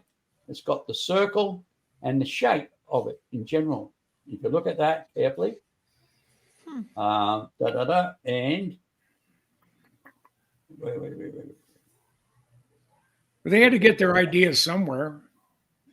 Right. Now, but what I'm getting at is that if you look at it, you can just make out on that so-called solar flare, there's similarities in size. It's just that I thought I just wanted to bring it up because why I want to ask is get your guys' opinion on this. Be honest, what's your opinion? My understanding is that there are galactic civilizations that are very excited to see the Earth and humanity ascending at this time. And so just like you've heard the phrase greatest show on Earth, it's like Earth right now is the greatest show in the universe. And so the suns, apparently all stars are interconnected to each other. And there's an intergalactic portal system where you can go through the suns and come out of them in the different star systems. And Ian Banks, before he passed away from pancreatic cancer, apparently a couple of years ago, wrote a book called The Algebraist, where that was a major plot line.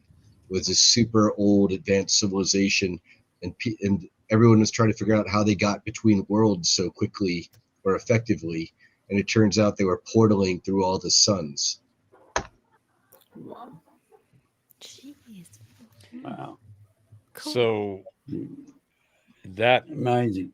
Sorry, that whole concept fits in with the frequency physics model, which is the reason, how energy manifests itself from consciousness, which is where everything comes from.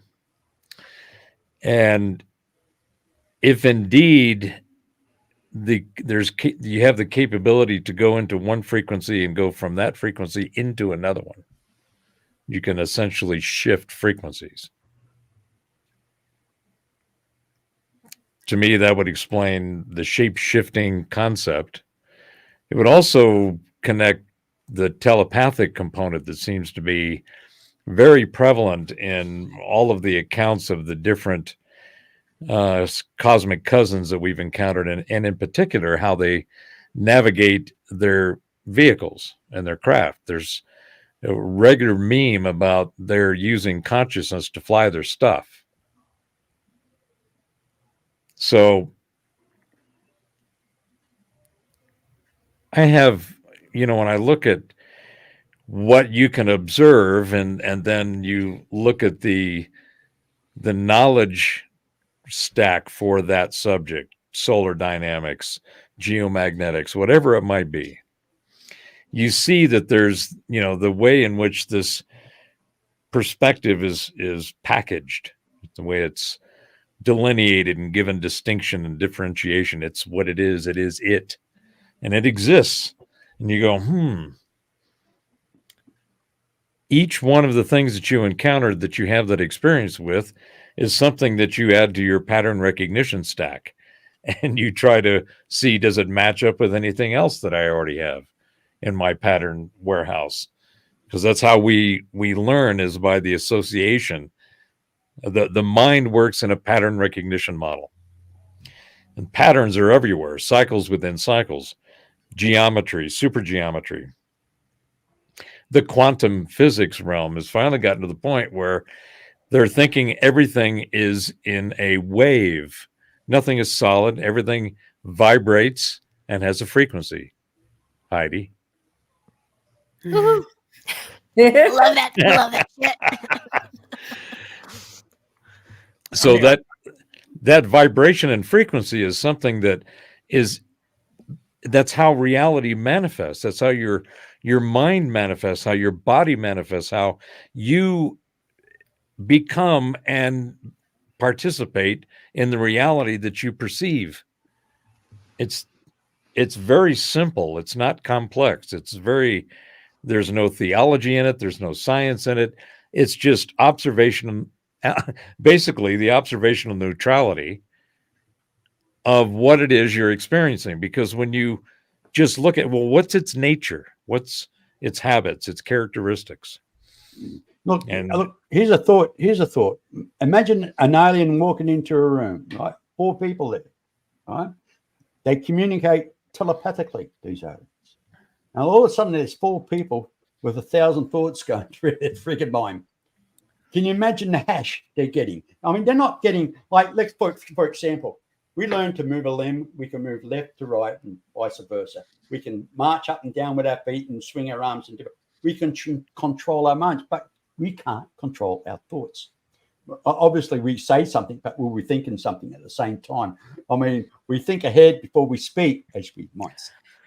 And that's my whole point about, that's my whole point about, you're never in the now. There is no now. There's only next.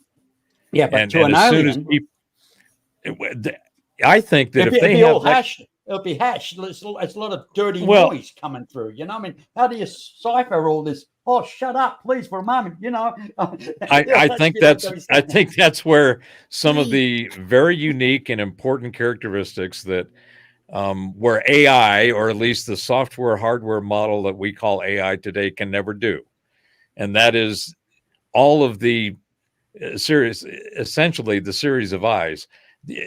It can't have intent. It can't have insight. It can't have intuition. You know, it's crazy. Like, those are all things that require a biological construct. If you look at, and again, if you just look at the universe, and this is the way they used to look at the universe, and this is where our current science models screw up everything. And this is in my opinion, okay? This is Robert's rant, and it's only mine. So if, in my opinion, they're all looking for the wrong thing in the wrong place for the wrong reasons. And that's because the model has got them focused on what's known as the grit model, the atomic model. There's always some little nut of a nugget, and they keep bouncing them together and try to find the smallest one because they think that is going to be the essence of God and the existence. Like, no, you're only going to be able to go so far, and it goes so much further because it's frequencies. It's not nuggets. That's the problem with the current thinking and the sciences today. In physics, doesn't matter. And so what they do is they establish these assumptions of what the scientific dogma or accepted model is for whatever the hell it is, medicine, space, whatever. Everything that they look at is based through that kind of lens. The fluidity and the dynamics of motivation and intent are not included in that. All of those things get piled onto it and, get it all worked up and create a bunch of mess. So my point on the consciousness thing is, once you think about everything in frequencies, then all the stuff like what Brian, his research is just loaded with frequency sets across all kinds of things. Am I right? Yeah. In fact, well, it kind of all goes back for me to the law of one material, where we're talking about densities of consciousness, right? And we're if you are at a higher density or frequency, then maybe you can hang around the sun and not get burnt or fried up or whatnot. Mr. B, if I could share my screen, or I could just put my camera on it. I've got here a photo from exopolitics.org. This is great work that Dr. Michael Sala has been doing. Not that one. How do I present? I'm going to present. Well, I guess that's, let me see. Well, here, I'm just going to do it the next way. You see this right here? Sun is a portal for hyperdimensional space travel based on sacred geometry. And it's from exopolitics.org. And then right there, the giant circle ball thing, okay? And then not only that, you see the string. It's almost like it's sucking energy or material directly off the sun. Plasma out of it. You see Filament, video of this. Yeah, and after a while, that filament breaks, and then this ball just zips away. And Yeah, I've seen the video of that. Yeah, and that's like an Earth-sized spear or something like that. It's like Big, actually. Ship, Yeah, it could be big, right? That's got to be ginormous, which is incredible. So to that point, I want to share something as well. And this just came in the last day or so. And I have a hypothesis of what 12 hours ago, I have a hypothesis of what this is. And I think let's watch it and see what he says, and we'll go from there. Let me see. Where's my present? Share screen. That's a one.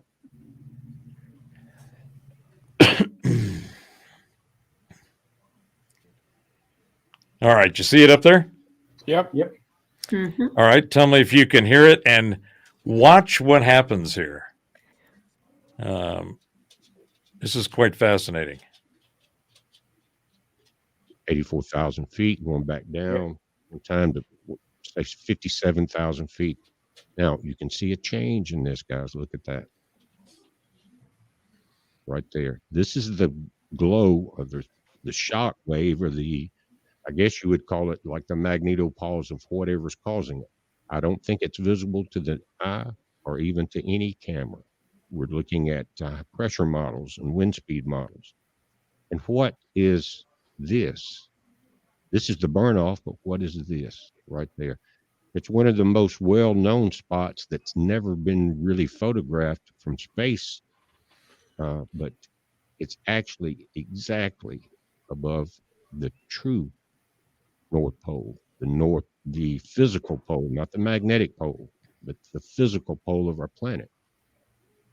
We'll pull this back just a little bit.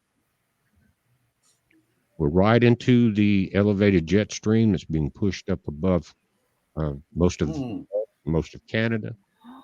Look at this trail it's leaving. And we are now at 57,000 feet as far as what we're looking at the model. Let me pull it back, and you can see that the jet stream is actually still bent. And it's got a lot to do with, I think, the solar wind. And the solar wind affects all of the motion of our planet, all of this. And again, we're talking about, if you look at it here, this was well below a couple of days ago, Greenland, and coming across here like that. So it's continuing to push up, which is going to leave the warmer air further north, cooler air further south. And that's what we're seeing. But let me pull this back down to the object in question. I did a video on this back in March of this year. The jet stream was not over this at that time, but I'm going to change heights, and I want to show you something. This is a phenomenon that's both on the North and South Pole. And why do they, in many photographs, satellite images over the Earth, there will be a black spot right here, not showing you that, or now they've gotten to where they Photoshop it and just white it in, blend it in with snow, any satellite images of this area. But forever, they said it was because satellites didn't fly over the pole. So they had to catch side shots and a mosaic of images put together, and it would always leave that hole there. Yeah, but if you look up polar satellites, there's hundreds of them that go right over this on a daily basis. There's something there they don't want us to see.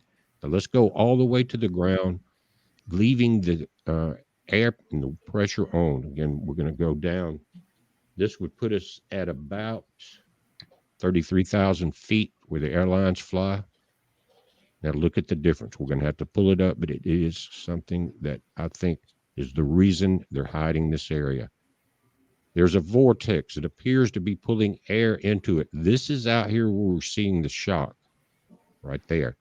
But right here, guys, let me get it even closer. These lines are the true pole. Look at that. It appears and we see vortices all over the Arctic, and they change places. They rotate all the way around. This never moves. Never. Now we're going to continue. That looks like a giant portal floating in the sky, sucking in atmosphere. Mm-hmm. Is what it looks like. I'm 50 on 50 on if that's man or about artificial phenomenon that's induced, or that's some kind of natural. Well, you've heard, Brian, you know about Project Ice Cube, right? Is that the neutrino detector in Antarctica? Well, neutrino communications weapon. It's like HARP on steroids. Yeah. So I think that what he's going to show. Let me continue this. He's going to show. Go ahead and put the screen back up there, B. He's going to show the South Pole equivalent. Back it out, just kind of give you an overall scope of what we're looking at. Very definite. And they're directly in line with each other. Right at the top center. It almost looks like the winds are all being pulled into this location. I'm going to keep dropping this down. This would put us at around just about a mile high, not quite. So 5,000 feet above ground level? Just an upper atmospheric phenomenon. It does stand out because the jet stream is so heavy right now, because I think the magnetic lines of force on our planet are being affected by the solar winds. Check that out, guys. Pull it back up. This is the top of the planet in the physical pole. Now, I can't help but think, because we have one on the South Pole exactly the same, that the reason they're hiding the images is there is something to the Antarctic expeditions. And I remember seeing a scientist that was on Leak Project maybe a month ago. Some of you guys may have saw it. He said he was on one of these expeditions to the Antarctic. And his job was to let them, or to study why when they went into a cavern that was super wide, almost a mile high, did they have daylight? It was light. I won't say daylight. They had light in there. It was so high that it created weather, just like we've seen in the Superdome before, fog or clouds get up in the very top. And what he discovered was that the glow in the cave, or in this massive cavern, was from bioluminescent objects, more than likely plant. And we've seen it before. You've got it in plankton in the ocean. I've sailed through it at night, glows behind it. You're seeing it in fireflies. Think that's bioluminescence in nature. And that's what he came up with. But I think that's exactly what we're dealing with here. Now, let's go all the way to the surface, right down to it, ground level. In this areas here, there's no mountains that are shaped like this around it. We get the same signature at the South Pole. Let me pull this up. Look at that. That's at ground level. This never moves. Let's go back out to a wider view of the entire thing here. You can see these vortices This is ground level. These are storms, things like that. The U.S. is just down below here, Canada. But this one never moves. These will move depending on elevation. They will change. It's like they're bending and winding like a tornado would. But keep your eyes right there as I pull up. Sorry about that, guys. Right there. Look at that. Never moves. That With is that being freaky. said, let's flip this over and look at the Antarctic phenomenon. And this is the physical center. If you put a pencil or a rod all the way through the planet, this would be the center of it. And that's what we're dealing with here. We are at surface level. From the Same blue phenomenal edge right there. Now, it's not going to burn off at the top because it doesn't have the jet stream over it until it's summertime. I mean, wintertime here. And it's summertime on the South Pole, but look at this surface level. You can see it spinning from the top. Some of it wraps around whatever is causing that burnout effect. Again, why is it showing up on the surface? And then possibly being pulled in to this phenomenon. I don't know what else to call it. All I can think of is the folks that said they've been there. We've seen politicians go there and talk about vast caverns in those areas. Is there something to possibly not hollow earth? Because I don't know if it would go through this all the way from here through to the center because of the heat factors, or is it winding its way through the earth? I don't know. I'd like to hear your input. What I want to do while we're here, though, we're at surface level. Let's go all the way back up to 84,000 feet. Again, you're not getting the burn off because you don't have the jet stream right over it in summertime. Look at that. And I'm going to step it back down from 84 to 60,000 feet. Look at this. What's causing this, guys? What would stay there in that particular location? Dropping in altitude. We are now at 33,000 feet. That's, again, the height of most of your commercial air travel. That looks like a retina, an eyeball.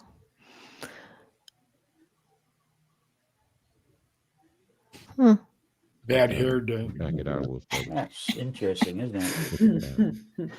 Wow. All right, let's go down to about 18,000 feet here. Still very noticeable.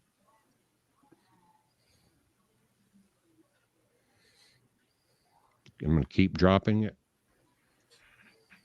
What is the About elevation at 10,000 the South feet. Pole? Very noticeable still. I don't know. Oh. I think he's got the coordinates in the description. I mean, it seems like Nothing's that's hovering normal in about it that the I can air see. above the I don't know South what it Pole. is. But then you do have inner Earth at the south entrances at the South Pole too. But whether the two are connected, that's a different question. And given that it's at the North Pole and the South Pole at the same time, In the right place. yeah, it almost seems like I don't know if they're natural or not, but some kind of natural portal phenomenon is what I would. That's what my best guess would be. Now, the portal to where? That's the other question. Maybe it's just to the other side of the earth. It's a Nintendo cube. Yeah. It's like Mario. You drop in and you pop out the other side. I mean, I don't know, but it's interesting to look at that telemetry and go, what's going on here? I think it's going to and everybody, you can go see this yourself. This is all on Google Earth. So, overlay. What KM map is that? Is that the Jetstream map? What is that called? How do you get that?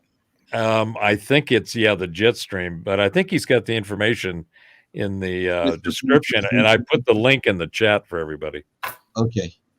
Yeah, I know Well, dozens. I obviously know it's something dozens of to- submariners that have surfaced at the North Pole in submarines, and the only thing they were complaining about, the only thing that was different is they had to take a chainsaw out and cut the ice off the top of the sub.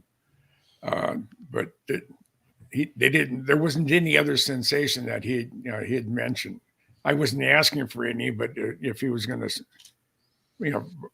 for some reason, say, "Oh, by the way, it was just it felt weird or whatever," and he didn't say anything. But he's a command master chief, so he's pretty way up there in the food chain. Well, I think there's all kinds of stuff. As Antarctica in particular is, not only the mystery that it is by itself, but all the folks that are involved with regulating it and controlling it and all that stuff. The treaty where nobody can go down there but the countries that have the little plots of ice and and all the secrecy. I think I'll just throw this one on the table. I think that Antarctica was actually where the center of Atlantis was. And I think that the reason that it's frozen over, if you've ever looked at Google Earth and you look down at the bottom of South America, there's this little loop of stuff that's just been pushed over to the side. It's got the track and it's got a little ring of volcanoes around the end of it between the tip of South America and Antarctica. They used to be connected, just like most of in fact, all of the continents were connected. We're on, tell me what you think, Brian. I think we're on an expanding Earth because continental shift. Part of the nature of everything that we observe in the cosmos is that everything's always expanding. Everything is always getting bigger or spreading out. And I think that we're doing that because another part of our physics is wrong. We don't have a molten iron core. We have a plasma core. And the inherent nature of plasma is it continues to get bigger. It creates more of itself. So we have an expanding planet that's driven by a plasma core that over time has had all kinds of geological arrangements, different parts of mantle and crust and all the different things. Some of them were split. Some came together. There used to be great big waterways, and those are all gone. All kinds of change has occurred. So not only has the planet gotten bigger, and these continental components, these plates seem to get bigger and expand, there's also more water, and it goes through cooling and heating phases. So at one point, we had a bit of a smaller geological construction, and more land was up closer to the mantle and less water. Well, eventually, as it continues to grow, some stuff gets bigger, some stuff gets smaller, and more water shows up. The end of the last ice age, which is one of the things that I love talking to these climate folks about this shit. Yeah. Don't start me, Robert. Don't. Oh my God. It can be very entertaining. It can be a lot of fun. You can use them as target practice. But after a while, it's just annoying as hell. It's like you're not taking into consideration a whole bunch of information that if you were aware of, you would have a different opinion. It's that big thing up in the sky during the day most of the time. Oh, Robert, I've got to say this. I've got to say it. Now, Western Antarctica is not melting because of climate change. It's melting because there are 3 active volcanoes underneath that area. There's actually six volcanoes all up, but there are 3 active. Now, people say, but what about hot and cold? It freezes quicker. No, but magma, and when it explodes, it's like it's cracking an egg. It's going to break off the sheets of ice. The ice is going to melt 2 miles down, and people, they're not telling you this. You can Google it, how many active volcanoes under Western Antarctica, and they'll tell you exactly how many. There's heaps of them, And then you've got your cycles. They talk about glaciers. Oh, the glaciers are melting. Well, how do glaciers look like glaciers? Look like frozen running water. How do they look like that if it's not moving? They have what they call an 80 round year cycle. 40 years of freeze, 40 years of melting. 40 years freeze, 40 years of melting. And that's how glazes happen. You know, and people, if they, I mean, I don't know what they're teaching people in school these days. Honestly, sorry, Heidi. I mean, honestly, you know, I mean, when I went to school, I've learned history about everybody else, and geography was one of my favorite subjects, you know. Mine too. Honestly, global warming, they talk about as in the 70s, it was global cooling. Yeah, and acid rain. Yeah. Right. And then we're going to get flooded, and it hasn't happened yet. Well, apparently, we're going to have another freeze, you know. I mean, it's all Mr. carbon taxes. They only want carbon taxes. That's all they're after. Sorry. Yes. Apparently, a lot of this is related to the sun and solar activity, especially when it comes to earthquakes and volcanic activity. Exactly. And and I think that, so I'm just going to throw another one out there. In fact, Brian, this is for you. You know, this whole come back, bro.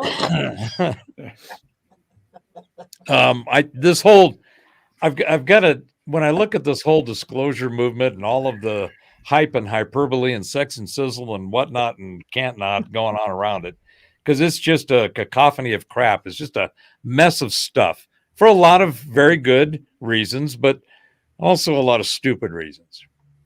And a lot of it has to do. Sorry about this. Somebody is noticing your common talk, by the way. Oh, yeah. Yeah. Smoking. Yeah. Monkeys irregular. Thanks for being here, buddy. You're becoming famous with these sayings now. Yeah. Well, sorry. What is it? Sorry for breaking your train of thought there, Robert. Just had to bring that to your attention. No problem. I'm gonna try to grab the caboose or whatever it was I was talking about as it goes by here. Yes. So this whole thing about disclosure, I think the word is wrong. I think the real word should be exposure, not disclosure. Full exposure now. I think that that's a full Monty. I mean, to me, disclosing, I mean, this whole thing, everybody, I mean, not everybody, most people, when you talk to them about this UFO thing, you can ask them a couple of questions. A, do you think they're there? Yeah, about 2/3 or more of people are going, yeah, there's folks out there. Even doesn't matter if they're religious, their ideology, their the nurture nature environment, whatever makes them up. Most people are going to say, yeah, I kind of think there's something out there.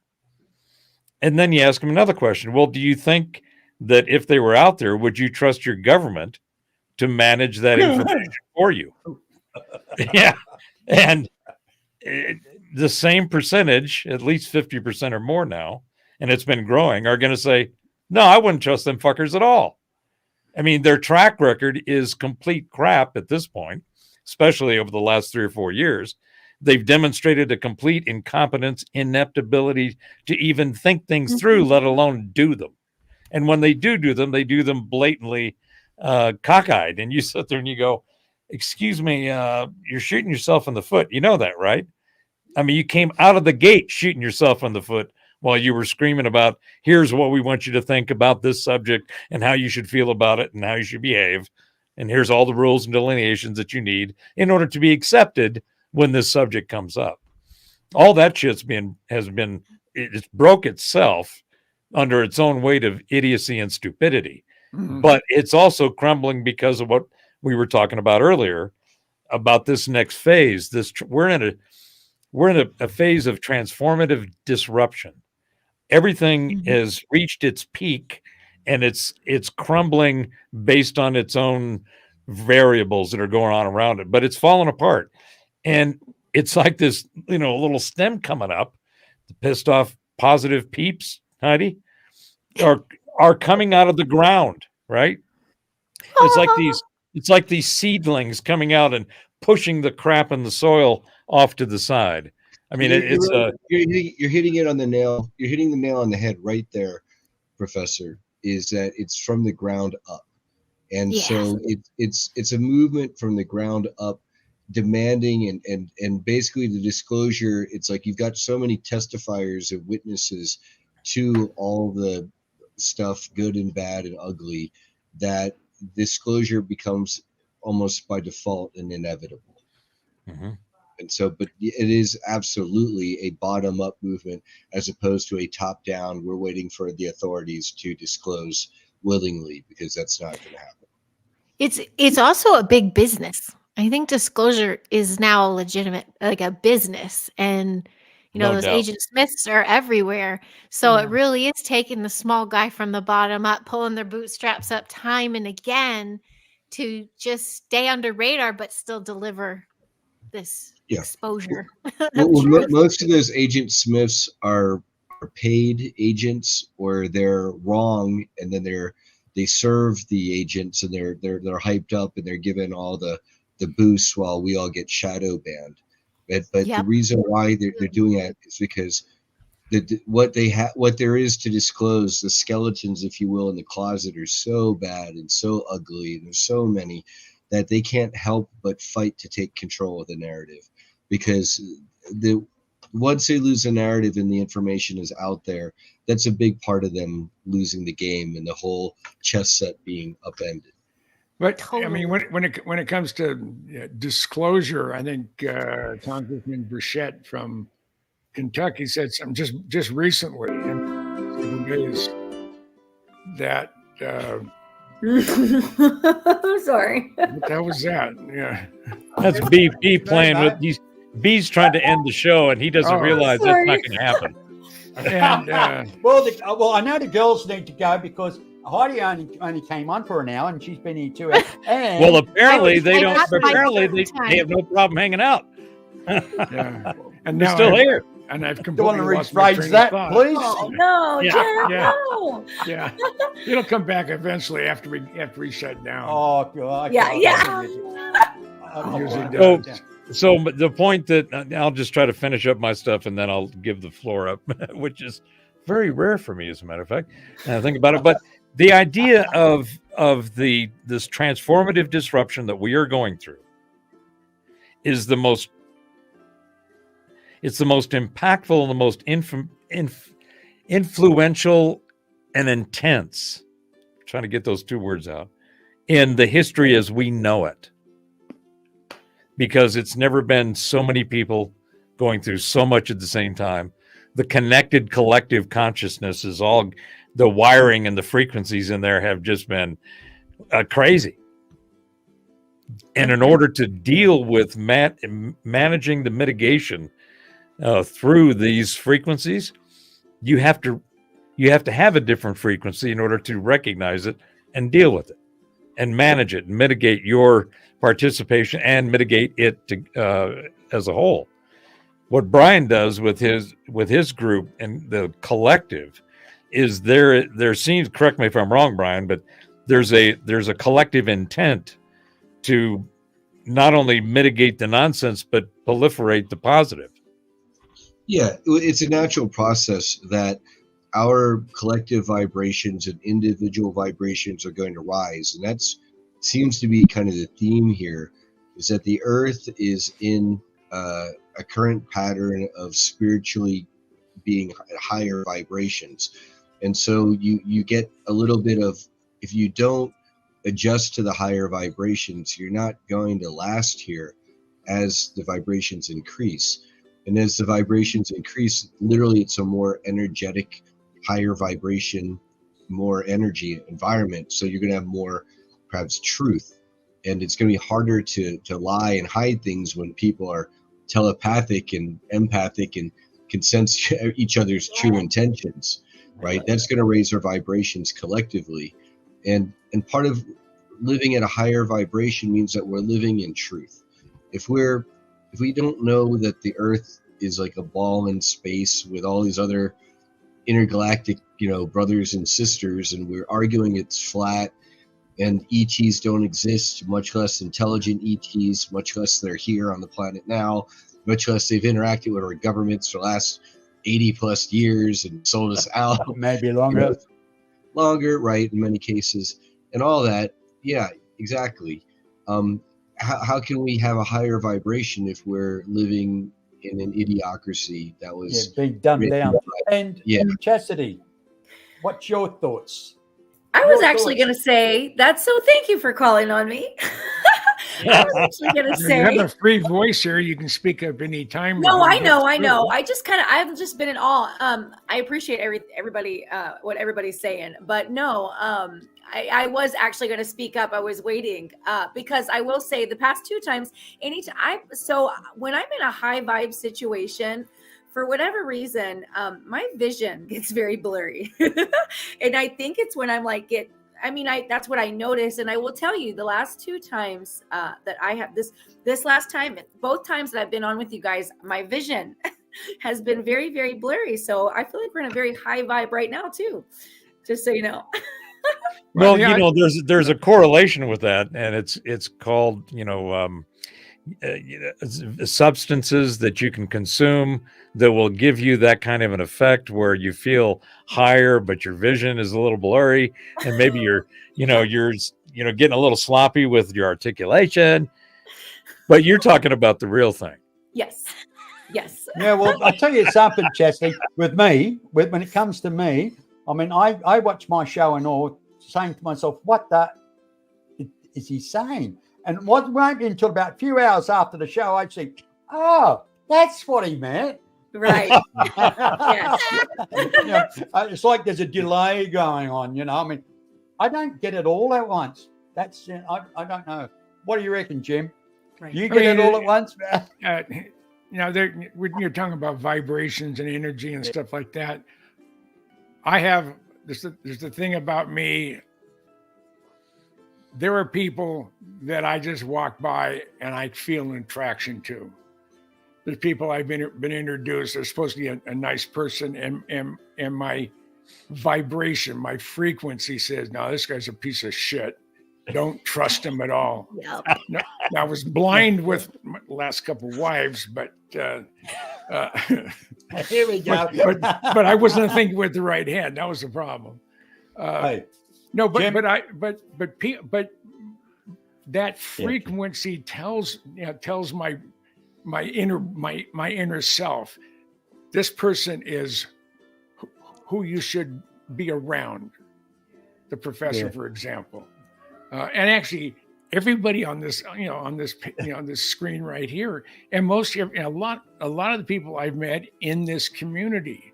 And I can't say that for other, communities I've been involved in, and but that feeling is really, really powerful. Mm-hmm. And I appreciate that. 2 things I trust, Jim: children and dogs.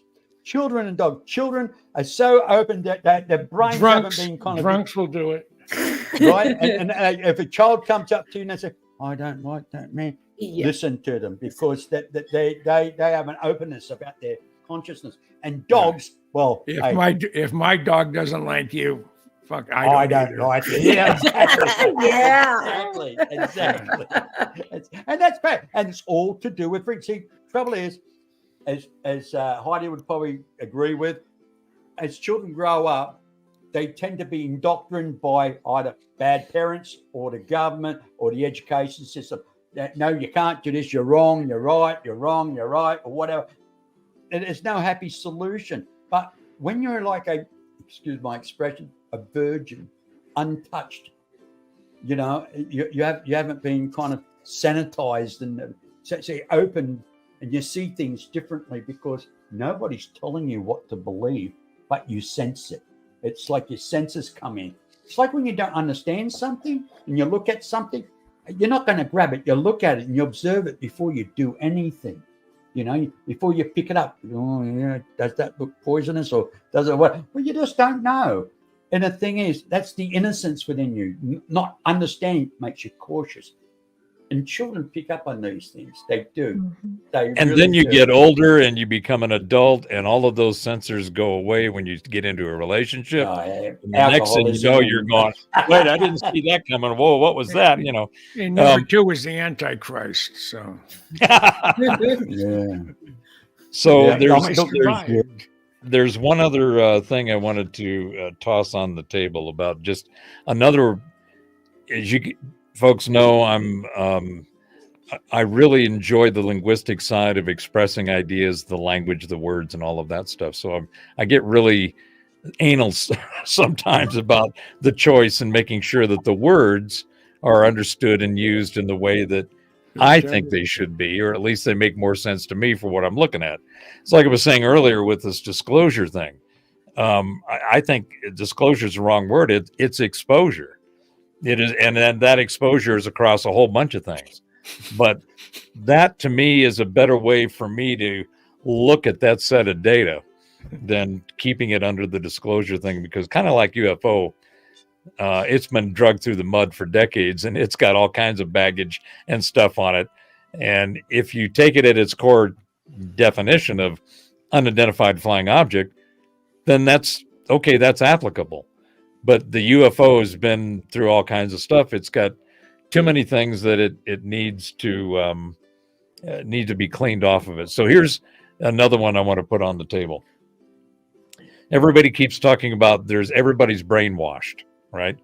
Heidi, you get this from the education side, and we get it from parents' side. We get it from the government side. Everything.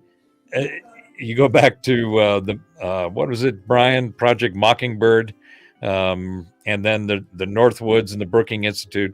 You see all of the control mechanisms that were designed to steer thought and the resulting actions in a certain direction. The Tavistock Institute. Yeah, another one, right? Yep. Bernays and crew back in the 20s. Mm-hmm. I mean, the father. I mean, I used to, when I was teaching marketing, I used to use him as, I'd start class off with, you need to know this first, and then everything else will make sense. Okay. Yeah, that's marketing 101 for sure. Yeah, just brilliant, but fundamental. And, on the Jungian side of, creating a desire and a need, and then the consumption and fulfillment of that need is basically, the model. So diabolical. Yes. So we keep hearing that everybody's brainwashed for whatever reason, theological, philosophical, scientism, political, social, it doesn't matter. There's brainwashing afoot. I think that's the wrong term. I think it's brain staining, and brainwashing is what needs to happen. Anyway, guys, hey, You think, hey, I'm not done yet. I'm not done yet. Yeah, all right. I'm not done yet. So does that make sense from the way in which we've been using the current word of brainwashing and how it's been applied? It's really brain staining. And what needs to happen is the brainwashing needs to occur. We got to get the stains out. Does that make any sense? Yeah. Yes, it does. It does. Lantern, I just. It's got the searchlight up. So, all right, go on. Well, But listen, I'm hoping that people. Before you continue, Robert. Yeah. Heidi and Chastity, if you guys need to go at your own leisure, okay? I will continue. I know the you show, continue. Yeah. Okay. But we will not take offense, okay? We'll take a date, but we won't take offense, okay? Okay. But I better not catch you on the sidewalk. So whenever you want to go, I'll say it now. I really appreciate you guys coming on. I mean, really our hearts do. will be broken that we won't be able to. Yeah, you can't leave. No, spend that some more wasn't time. your exit cue. We all have a date on the 6th, I believe. Is that correct? Yes. Let me Yes. get this That right. is correct. I'm Yep. very excited. Thank you so very much for helping with that. And Yeah. I guess I'll be seeing y'all next week. Doing Yep. a new Yep. little launch. I'll hit you up, Chastity and Brian. But I have to get dressed. One sec. So I'm wishing you all a Happy New Year. That's our start. Hey, I might be thinking about doing an out and about with Mrs. B tonight up in Rockingham. So Do it. So because it's our New Year, this is New Year's Eve here where we are, right? So we're going up there. They might have fireworks. So I might go live doing it all. I may. Depends if I can get a car park I don't feel like at my age, I don't feel like walking 5 miles Yeah. because of the crowds. They shut all the roads off and everything else. And they usually have a fantastic fireworks and a rock band in the park and everything else. Hey, usually a big deal. But Yes. if I can get there, well, I'll be going live tonight with my lovely wife. Yeah. Well, I hope to see She'll you say, then. Oh no, don't look at me. Don't look. Oh, she's the cutest. She's the No, she cutest. is. She is. I love Anyway. Sovereign Wild Man. Smell you later. Yep, that's my term. But such a pleasure chatting with you all. I'm wishing you the happiest New Year, safest New Year. This is the little one. Here we come.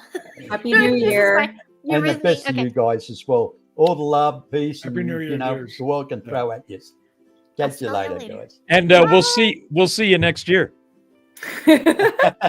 She's gone. See, you drove them away. No, They're it's good. they're delightful. I just They're lovely people indeed. That's for sure. Yeah. All right. Anyway, carry on, Robert. Sorry, didn't mean to really. Oh no, that's Well, fine. I knew that they would, jump in and say we're out of here sooner or later, but it was nice to Well, let she 'em- sent me a, I they mean, sent me a message. you know, They sent me a message saying we've been over an hour and a bit so far out of our time frame. So, I mean, earlier we were talking about education and what they don't teach in school anymore. Mm. My dad sat down with me when I was in third grade and showed me how to use a slide rule. He had his supercomputer. I think it was a K&H, I think it is, whatever it is, or K&E. It was a supercomputer. It was about 32 inches, 36 inches long, big magnifying glass on it. And I mean, you almost needed a nuclear, an atomic microscope to be able to read the numbers and stuff. But that was his. He had. Growing up, I never saw him without his slide rule. If he didn't have his big one, he was always in his car or was on his. It was always on his person or within close. Because that's what electrical engineers do. I mean, and my dad was a mad scientist type. So, but yeah, the education system today. What are they going to do? They were interviewing a hiring manager, saying he's gone through 10 or 15 of the Generation Z or whatever you call it today, and sometimes they don't even last through half a shift. You mean I have to go mop the floor or I have to go pick up that table? Why didn't they do it themselves? Mm. Sweetie, and there's one. I think it's a YouTube where a hiring manager in his 50s, gray haired and whatever, is interviewing a young, almost like a valley girl, where he said, "Well, you start at 8 o'clock. I don't even get my first latte until 10:15. How do you expect me to be here at 8 o'clock? You have to. Surely you're kidding." And this went on and on and on, and but it was so true to what's out there. Yeah, exactly. I mean, and at the same time that these kids don't want to or know how to, the old school work ethic of the Dick Tracy days and exactly there, they being offered. It's like, here, you can work in the Burger King behind the counter and maybe not get beat up this shift. It's terrible. It's like you're getting paid. It's a more expensive society, and the social contracts have been broken, and then they were brought up in easy times, so that can breed weakness, unfortunately. And there you go. I'm saying this is a 40-year-old. Hey, look, I don't want to kind of go back on certain things, but when I was a kid, I got into trouble as a young kid being on private property, and the police had to take me home. Now I'll be on the waterboard yard and I'm playing in the cane fields, without the waterboard yard. And of course, like the security guy gets me, policeman takes me home, and he stands at the front door, says, "Give your son a hiding, or I'm going to give him one for you." Literally, they'll give you a size 12 boot up the arse and the clip across the ear. The police did that too, you know what I mean? And they'll stand and they'll say, are you going to punish your kid now in front of us before we go? Because if you're not, we're going to do it. Make sure you learn. And I remember one time I was climbing over a barbed wire fence at the waterboard, and I got one of the security guards shot me with his 12 gauge shotgun. Saltpeter up the arse, mate. And I still got the freckles on my backside to show. And I had to go to the doctor and pulling out this saltpeter, and it's like purple stain.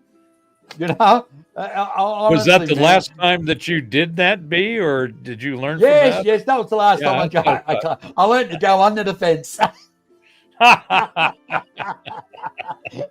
You know, but hey, kids today, they don't know what it's like. You know what I mean? No, and they don't. They don't. You know, back in the day, you know, we drink Jack Daniels and ran from the police, and this is the meme going around. Today's youth drink White Claw and call the police. I mean, we're not the same. I mean, I look back at the stuff that I got away with, some of the stuff I did, and the absolute joy I had doing it. From stealing a train to screwing up the the reflector from Philco Ford when they're calibrating their deep space antennas. And all the cops in Santa Clara County either knew me or knew of me. So the good old days. It is the good old, and I don't know. Look, there's a difference between discipline and abuse, and I mean, yep. Look, I remember going to school. I mean, I spoke back to one of the teachers, and he put me out in the hall. And of course, the principal or the vice principal would do what they call the rounds through the corridors. Anybody sitting outside the class gets 2 cuts of the cane. And if you're out there an hour later in the hall, you get 6 cuts of the cane. There's now it's a butts across the knuckles, you know. Yeah, I mean, I don't think Go ahead, Jim. I mumbled under my breath. My mother said something, and I didn't know my dad was standing right next to me. Mom is a Sicilian, 5 foot tall. Dad's 6'4", and Mom said something. God will forgive you, but Sicilians don't. Yeah, and Mom said something, and I basically said under my breath, "Kiss my ass." And the next thing I knew, I was going through the kitchen door out into the backyard. Broke my nose. Sorry. And but I deserved it. I see today's kids, and I feel sorry for the kids because they're being brought up with absolutely no boundaries. And no life, actually, because, I mean, as much as I love my grandson, he spends most of his time in his room playing computer games. And, when I was his age, I was out playing rugby, going surfing, doing all that. They're not living a life. They're not living their. Well, Brian, you would understand it. You're a game fanatic. You know how hooked you can get on it. You know. I consider myself to be the last bridge generation growing up, born in 1975. We're the last generation running around, playing in the woods on their dirt bikes, biking around, throwing dirt rocks at each other. And then finally, then the computers came in, and then now we have the computers. And so I see the generations before us who they didn't have. Now you try to get them these computers. A lot of them just forget about it. And then you see the kids these days. They don't remember what it was like biking around on dirt bikes, going surfing in the afternoons. Okay. And so I see myself as being that bridge generation, the 70s and 80s kids. Yeah. I mean, I was born in 45, and I remember our first television was in 1947. My dad was an electrical engineer. We had, every electrical gadget that came out or whatever he had built. And, he lived at a place like the equivalent of what Radio Shack started out as way back in the 50s and 60s. We go to the surplus store in San Francisco, and his eyes would just glisten because he found that, bunch of resistors he was looking for and some tubes he needed. And we had a laboratory in the back of the house. And Dad had 1,200 volts, 600 amps into his 10 by 20 laboratory.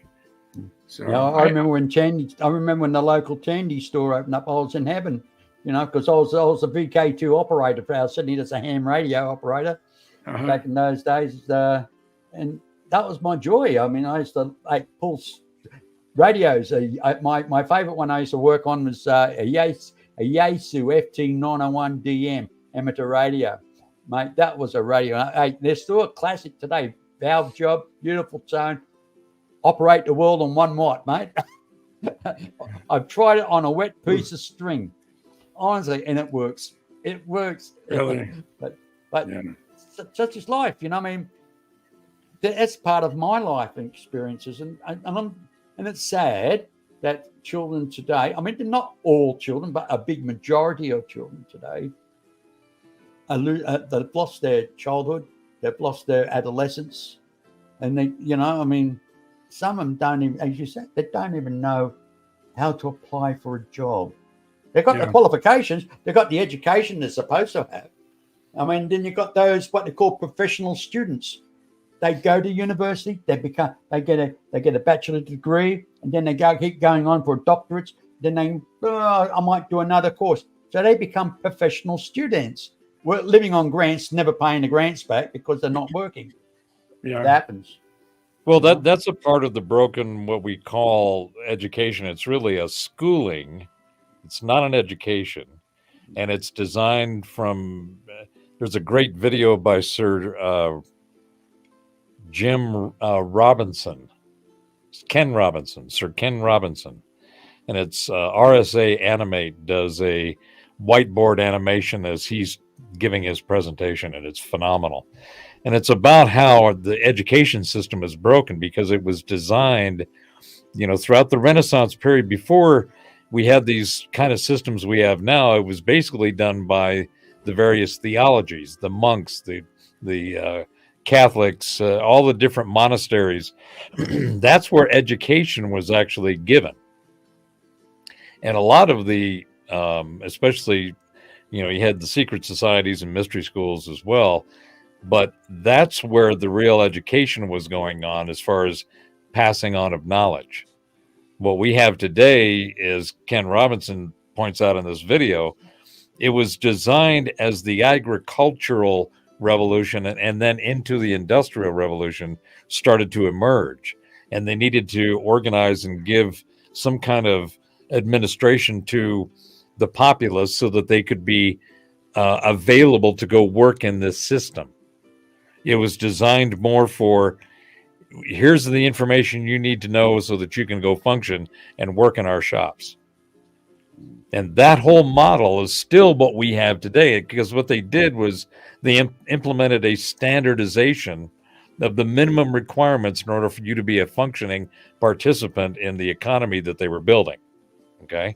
So now we have that we're on the verge again of that little seedling popping up through the soil.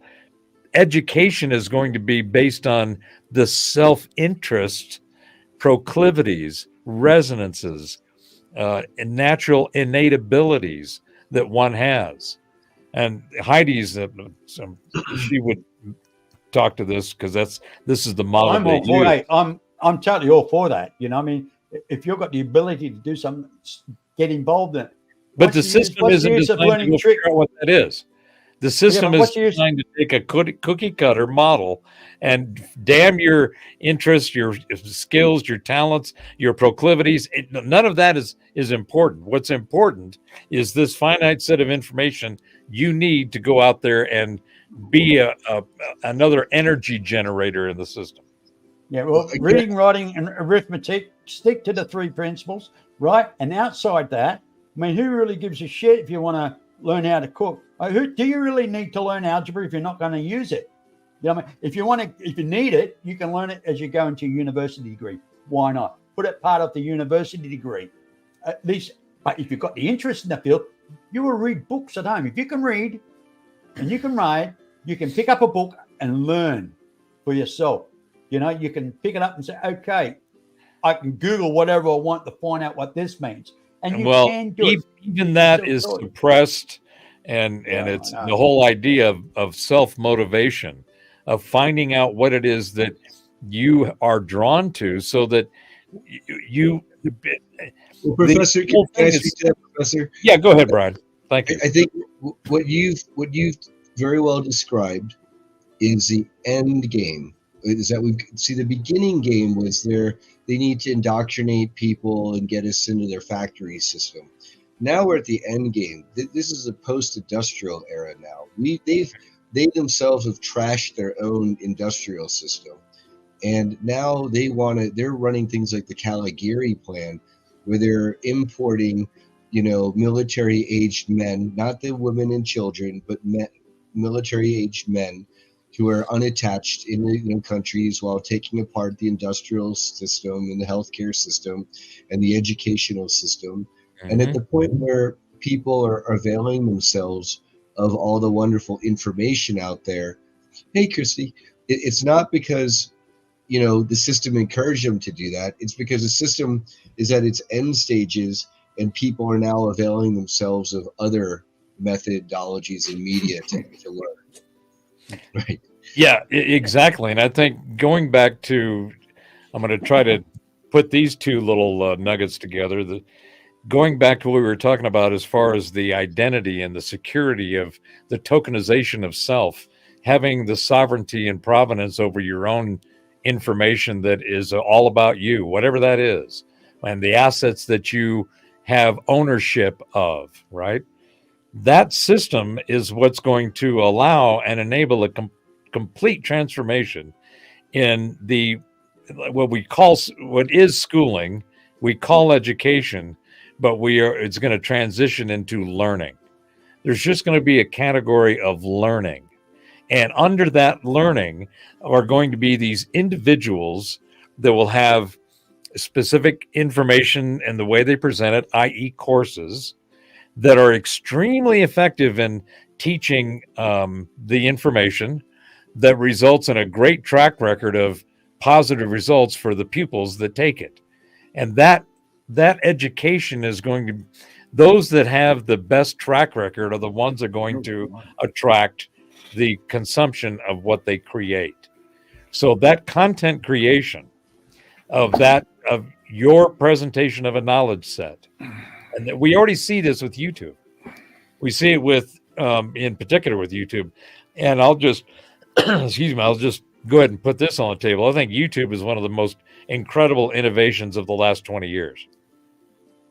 It literally just exploded the data set with information and opened it up to yo-yos like those of us here tonight, to be able to go flap our yaps and spew our stuff. And if somebody gets something out of it, that's something that they wouldn't have gotten had we not been able to do what we're doing now. Yeah. So like if I need to know how to fix a water heater, go to YouTube. Exactly. Well, that's what Musk said. Yeah, I want to learn remote viewing. I Go to YouTube. Now I want to go to the really good censored stuff. I go to Rumble. Exactly. Fine. Yeah. But that's just an example of another platform, another data source that's been enabled through the technologies that we have currently. And that is going to go on steroids when we go into this next phase of technology deployment, because the technology's there. It's a matter of putting it into a system that then takes on its own adoption. It's something that will be self-feeding. It'll be self-perpetuating because it will be so good. And there's so much bad out there now that anything good is going to get some notice for sure. Well, you'll see it's because the communities are growing, and the communities we generate our own content. So again, we don't need this top-down Operation Mockingbird slop. Instead we're generating real content with real creators, with the resources and the information collaborating now, and then we'll be able to generate like amazing things. Yeah, crystal technology will be emerging, and that's definitely finding its way into healing and people who are doing psychoenergetic work or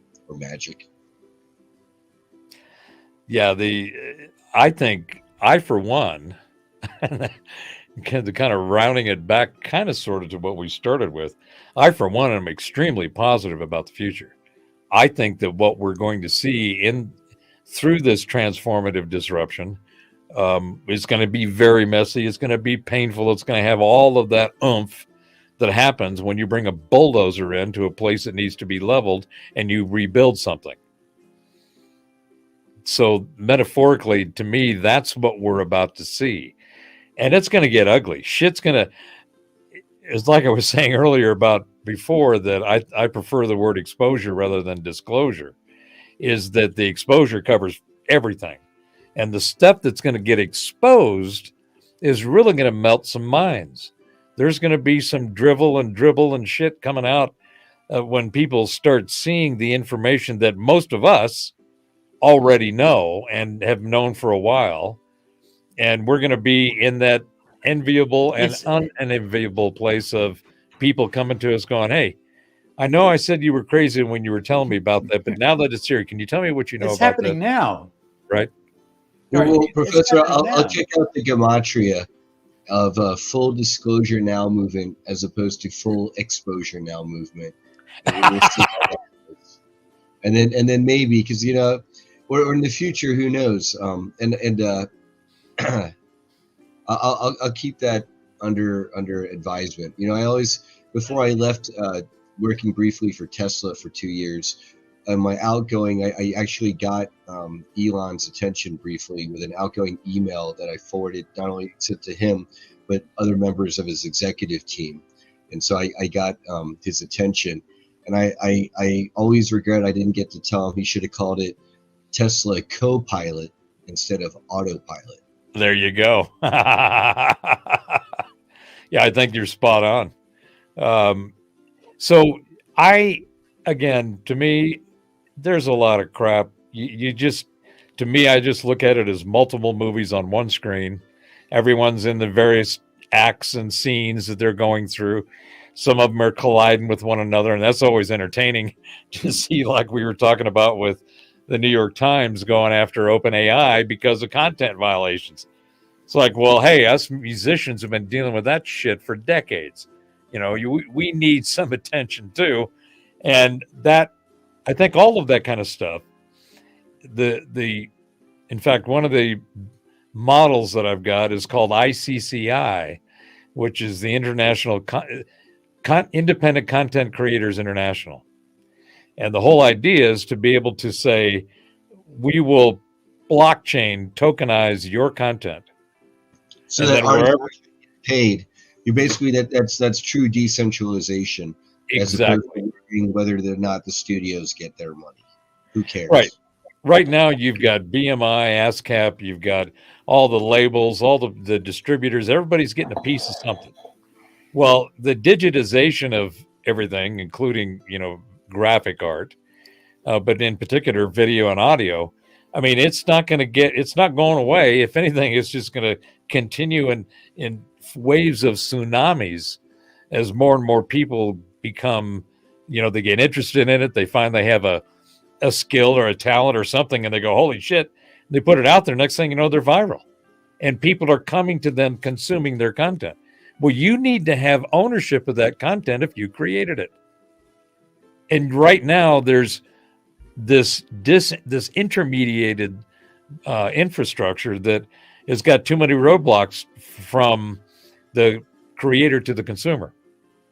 So if you tokenize it and you put it on a blockchain, anybody can consume it. And because of the mass access and ubiquity of that access to that content, I mean, the metering on it can be, a thousandth of a cent for the consumer. So the cost of access will go down. The revenue and the profit will go up exponentially to the owner and the creator of said content. Once that happens, you've now got this, and I think we're going to see the first iteration, unless somebody else comes along with a completely new model. But I think it's going to be Musk and X. And as soon as he's already said he's going to provide the e-commerce and and it's all going to be through probably Dogecoin. So it's all going to be crypto based, and it's all going to be tied to your content. So I think X may be the initial testing ground for this entire model of content ownership and the monetization of that ownership on a platform for mass consumption. I said it actually. There's a video on my new Nexus website, the Nexus, NexCast.com. And the day was October 22nd of last year when the announcement was completed on Musk. He's only had it a year. It's not like he's had it for 2 years and all this, right? So I went on that night, a bunch of people going, I don't care what Musk's doing. I said, hey, he's going to turn that into the first digital content tokenized, monetized platform on the planet. And it's going to be, he's also going to introduce the digital ID so that you have the sovereignty. And the key there is how that is managed and how it's accepted. I think the individual digital ID is something that if he does it right, he'll offer that. People can have it and keep it of their own, but he'll say you've got to create your own in order to participate on the platform with all the monetization, which I think would be great. He would force everybody to, look, go get your digital ID and don't go to ID 2020 either. Don't get, those folks are, that's the global cabal, okay? Stay away from anything that's centralized.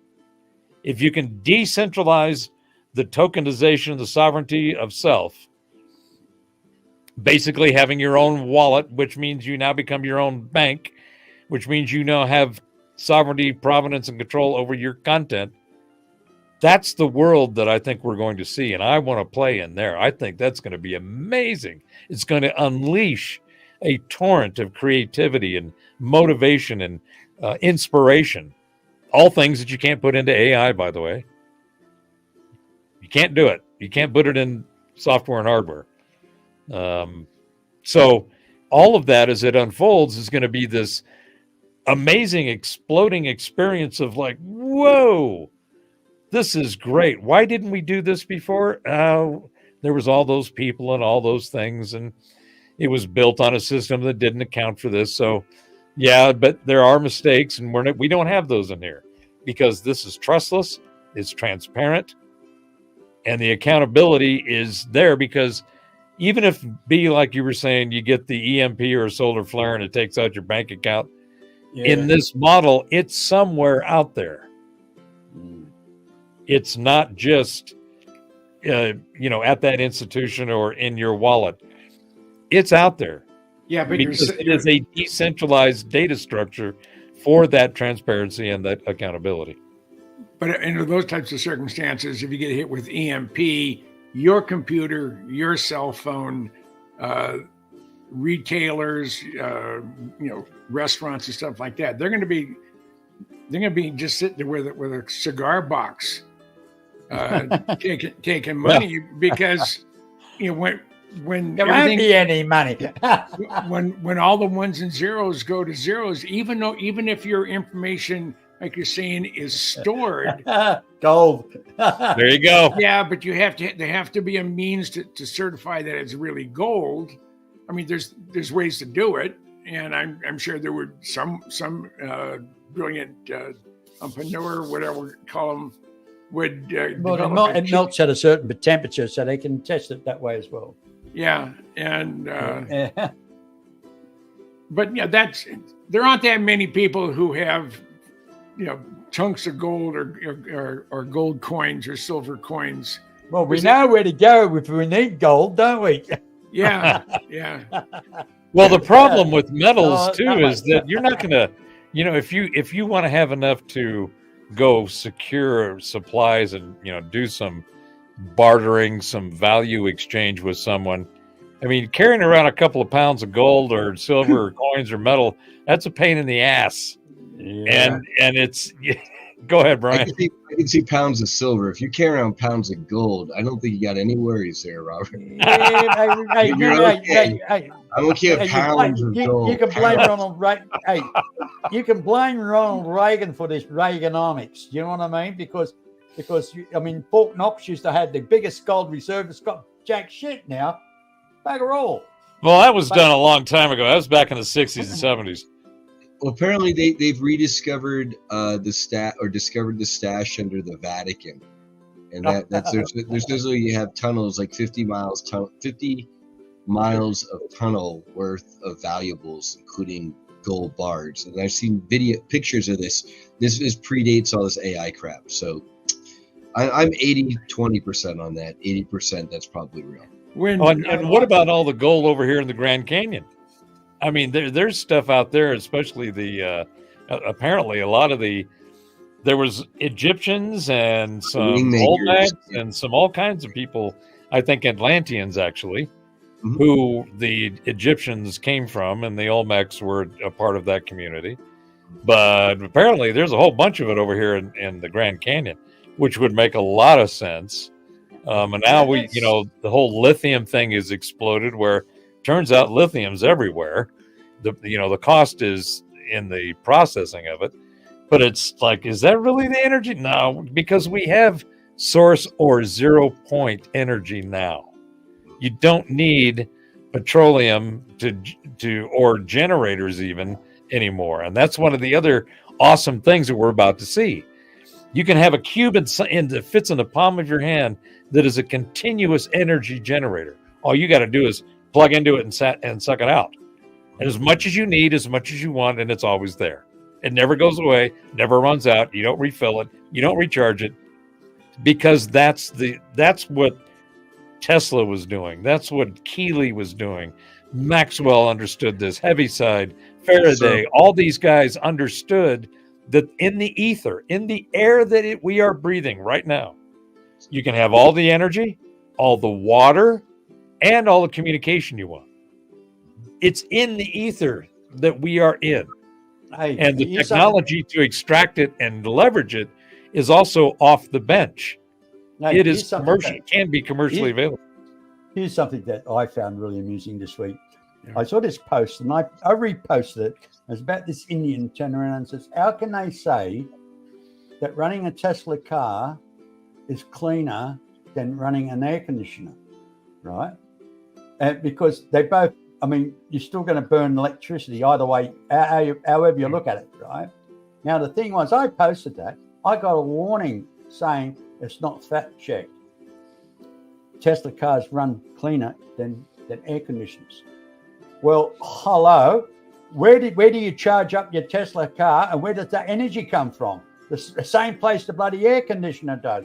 And now the air conditioner, hypothetically, if you want to look at it, isn't it also cooling the planet down if we have so much global warming? I mean, it's going to add. I mean, obviously, you're going to burn electricity no matter what you do. So basically, par and par, as you might say, they're just as bad as each other. your wind generation industry, you never get a full return on your money spent on wind power. Oh, the factory. I mean, you get maybe 20 to 60%, I think, is what I read. And then I was down at South Point Road on the Big Island, Hawaii, here, 2012, and there's a whole wind farm field there that's been abandoned. You can see where the things have caught on fire, and everything's dripped down. The things have fallen over. And it's just, I mean, it's pathetic, and you can't recycle any part of it. Maybe the steel, the steel supports, but the blades, they're all. But you're still going to have energy to melt the bloody things down. They should be taking those blades and repurposing them into structures. You could build some great architecture with those blades. Yeah, but you need someone with an imagination, and you're not allowed to have that in today's schools. Right, that's true. Because they're not meant to. They're meant to shut down the youth. I mean, they're trying to depopulate us all, first of all, much less teach us algebra. Yeah. So the problem is they're not teaching the things that are necessary for a minimal optimal participation in society. That's not the agenda. Wokeness is the agenda, right? When we went to school, we had home ec. We learned how to cook and do home shit, laundry and whatever. We had a shop class, I love metal it. class, wood class. We were Yeah. doing all that kind of stuff, learning, fixing engines and all that. I mean, this Gen Z, I think, is who they refer to themselves as. These folks couldn't start a push mower. Yeah. Yeah. Okay. And I didn't know they had. I didn't know they had gas powered ones until I was almost a teenager. God, I remember going to at high school, mate. We used to have metalwork, woodwork, mechanics. We've done a lot of welding. We've Auto done it shop. all. oh yeah, Yeah. yeah, and none of that is taught now, and so you don't have. There's no skill set development. The whole talent thing, whatever natural skills and again proclivities that you have, preferences, prejudices, whatever they might be, none of that is encouraged. In fact, that's all suppressed. Yeah. Yeah, 4 out of students. Except if you're not sure if the genitals that you were born with are defining your identity. So removing the genitals will affirm it. I mean, I just the simple illogical stuff that's going on there is truly, pun intended, it's mental fornication. It's sad. You know, wait, It's 4 out of truly students, sad. myself, we made a go-kart out of a lawnmower engine in class. Oh yeah. And it worked really well. Yeah. Anyway, guys, it's coming that time of the hour. Yeah. 3 Oh. hours. I think that's pretty good. Yeah, Hey, mate, Happy we'll- New Year's, everybody. Yeah. you too, Brian. It's always an absolute delight. You know, he never calls me back. So the only time I see him now, because he's so darn busy, is on your I program. I know. And I usually call him too, and he doesn't answer. But if he's feeling guilty, he might call me back. But he doesn't call you back. He calls. No. Wait. You're assuming that I ever experienced something called guilt. That doesn't happen. Yeah. I was the last half gallon of milk I bought, I looked to see if his picture was on the milk carton, but it wasn't there.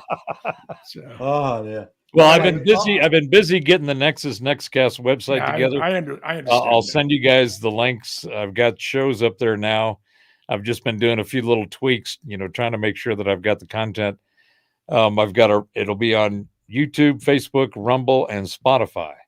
So I'm trying to get as much spread across the platforms as I can. And I'm going to start firing up shows. Right now, I've got the reports. What I'm doing are report episodes on different topics. So I've got space and archaeology up there now. I'm going to have tech and philosophy and a number of things. I'm not going to do political stuff. I'm going to do information and learning stuff so that people have, and they're like little 10-minute pieces of here's the latest headlines or events and news that I found interesting put together. So take a look, and I put the links in and all that. So I'm doing that. Plus want to say something to you. Smoking Monkey wants to say something to you, mate. There it is.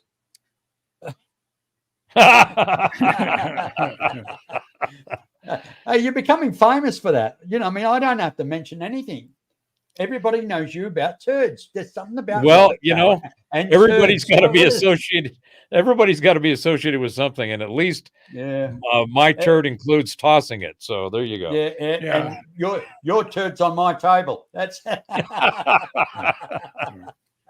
well, Brian. It was great to have you on and have a great conversation. It's always really enjoyable. So thanks for coming. Oh yeah. Well, thanks for Mr. B for reaching out, and it's great seeing you as well, Jim. And hopefully we'll get to see fireworks from Mr. B coming up. Hopefully, yes, hopefully. Depends on the crowd. It depends on the crowd, mate.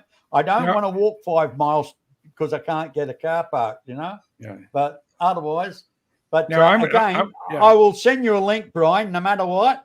When I do a show, you can either accept it or not. I won't be offended if you don't come, but I'll just make sure you get one regularly. Okay, so no worries, buddy. And I'm going to be in Reno in May. Oh, Really? 9th, 10th, and 11th, or 10th, 11th, You and 12th. can't go to Reno. How are you heading here? Because I'm 2.5 hours northeast. Our prepper palace is in Yield, Winnemucca, about 2 hours or 80 miles away from Burning Man, where they throw it in the Black Rock Desert, 2.5 hours northeast of Reno. Yeah. By the way, I've got to say, Jim, I Yes, really did like that photograph of you on the motorbike, where you were in your colours. You had the skunk on your front, on the back of your leather jacket, and you had your ribbons on your chest, mate. Yeah, I gave it to my son, and I said, since I don't have my Harley anymore, and you bought a brand new one, would you honor your old dad and wear it? And he said, well, people are going to say, well, you weren't in Desert Storm or whatever. And I said, tell them that I asked you to wear it. Your name is James Goodall, and the name tag was Master Sergeant James Goodall. So, and if they don't like it, too fucking bad. I asked you to wear it. And you should be able to wear it with pride. That's dad's jacket. Yeah, that should be fine. Yeah. No one's stolen valor at that point. That's great. And that's the first thing I noticed, Jim. It's your colours you're wearing, mate. On your chest, which I thought was absolutely wonderful. What, this one here? Yeah. No, on your leather jacket, your ribbons. Oh, yeah. No, that was my vest. That was my vest I wore over my leather jacket. Your vest. Yeah, I killed a lot of cows when I rode my Harley. I just had chaps. I had my jacket when I bought it in 2000. No, it was in 97. I found out that when I told my then wife I wanted to get a Harley, she said, well, get it. And that surprised the hell out of me. And I was talking to a buddy of mine at his house, and said, your wife said the funniest thing here a couple of days ago. And I said, what's that? He said, well, she said that you were buying a motorcycle, and he said, if I'm lucky, he'll kill himself on it. I thought she was joking. She wasn't. But that's what her intent. And I think she was disappointed that I didn't kill myself on it. I put 70,000 miles on my Road King before I gave it to my best friend. So, but I am delighted to be here. It's always an honor to be on there with Mr. B and the professor and Brian. And this is the second or third time we've been on the same podcast. I want to thank everybody who's listening. I thoroughly enjoy it, and it's good to chew the fat. It's good to chew the fat. And thank you for giving me access to part of your world and some of your time. Hey, Jim, when you've got nothing to do and you want somebody to harass, just give me a call and messenger, mate, and I'll come on mine. Okay, that sounds good. I'm there for you, buddy. Yeah. And same you, Rob. Same you. All of you guys. Jay, I'm here for you. 24/7. Yeah. Yep. Shermanator, Smoking Monkey. Yeah. Christy. Yeah. If you're out there, Mike, Claudette. And when you get time there, Professor, you know how to get hold of me. Yeah, I come do on. That. I think I still have your number. I'll check. He's a real son of a bitch. Yeah. He knows how to win hearts, doesn't he? Okay, everybody. Thank you very much. Hey, all viewers, thank you very much for watching us. I think that most of them are your followers there, Professor. Well, it seems like there's a few out there. I'll have to go and take a look. But just remember that tomorrow's date is 123-123, and that's only for us in the West, because all these folks on the metrics, they move the month and the day around, so they don't get to the joy that we do. But nonetheless, there it is numerologically, and I guess we'll see everybody next year, huh? Yeah, for sure. That's for sure. And I might be, as I said, going on late tonight with my wife, Mr. B, out and about. As I said, if it's not too crowded, but otherwise, it can be like silly season. You know what I mean? Silly season. Anyway, and as I was saying, everybody, thank you very much for joining us today.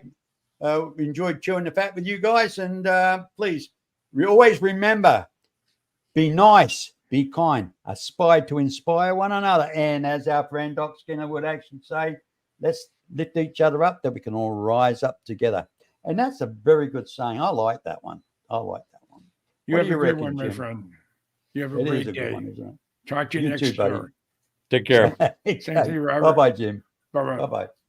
Oh, and thank you very much there, Robert.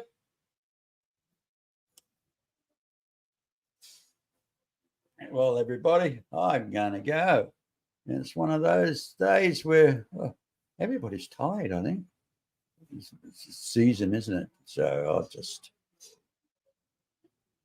play a little something before we go. Here we go.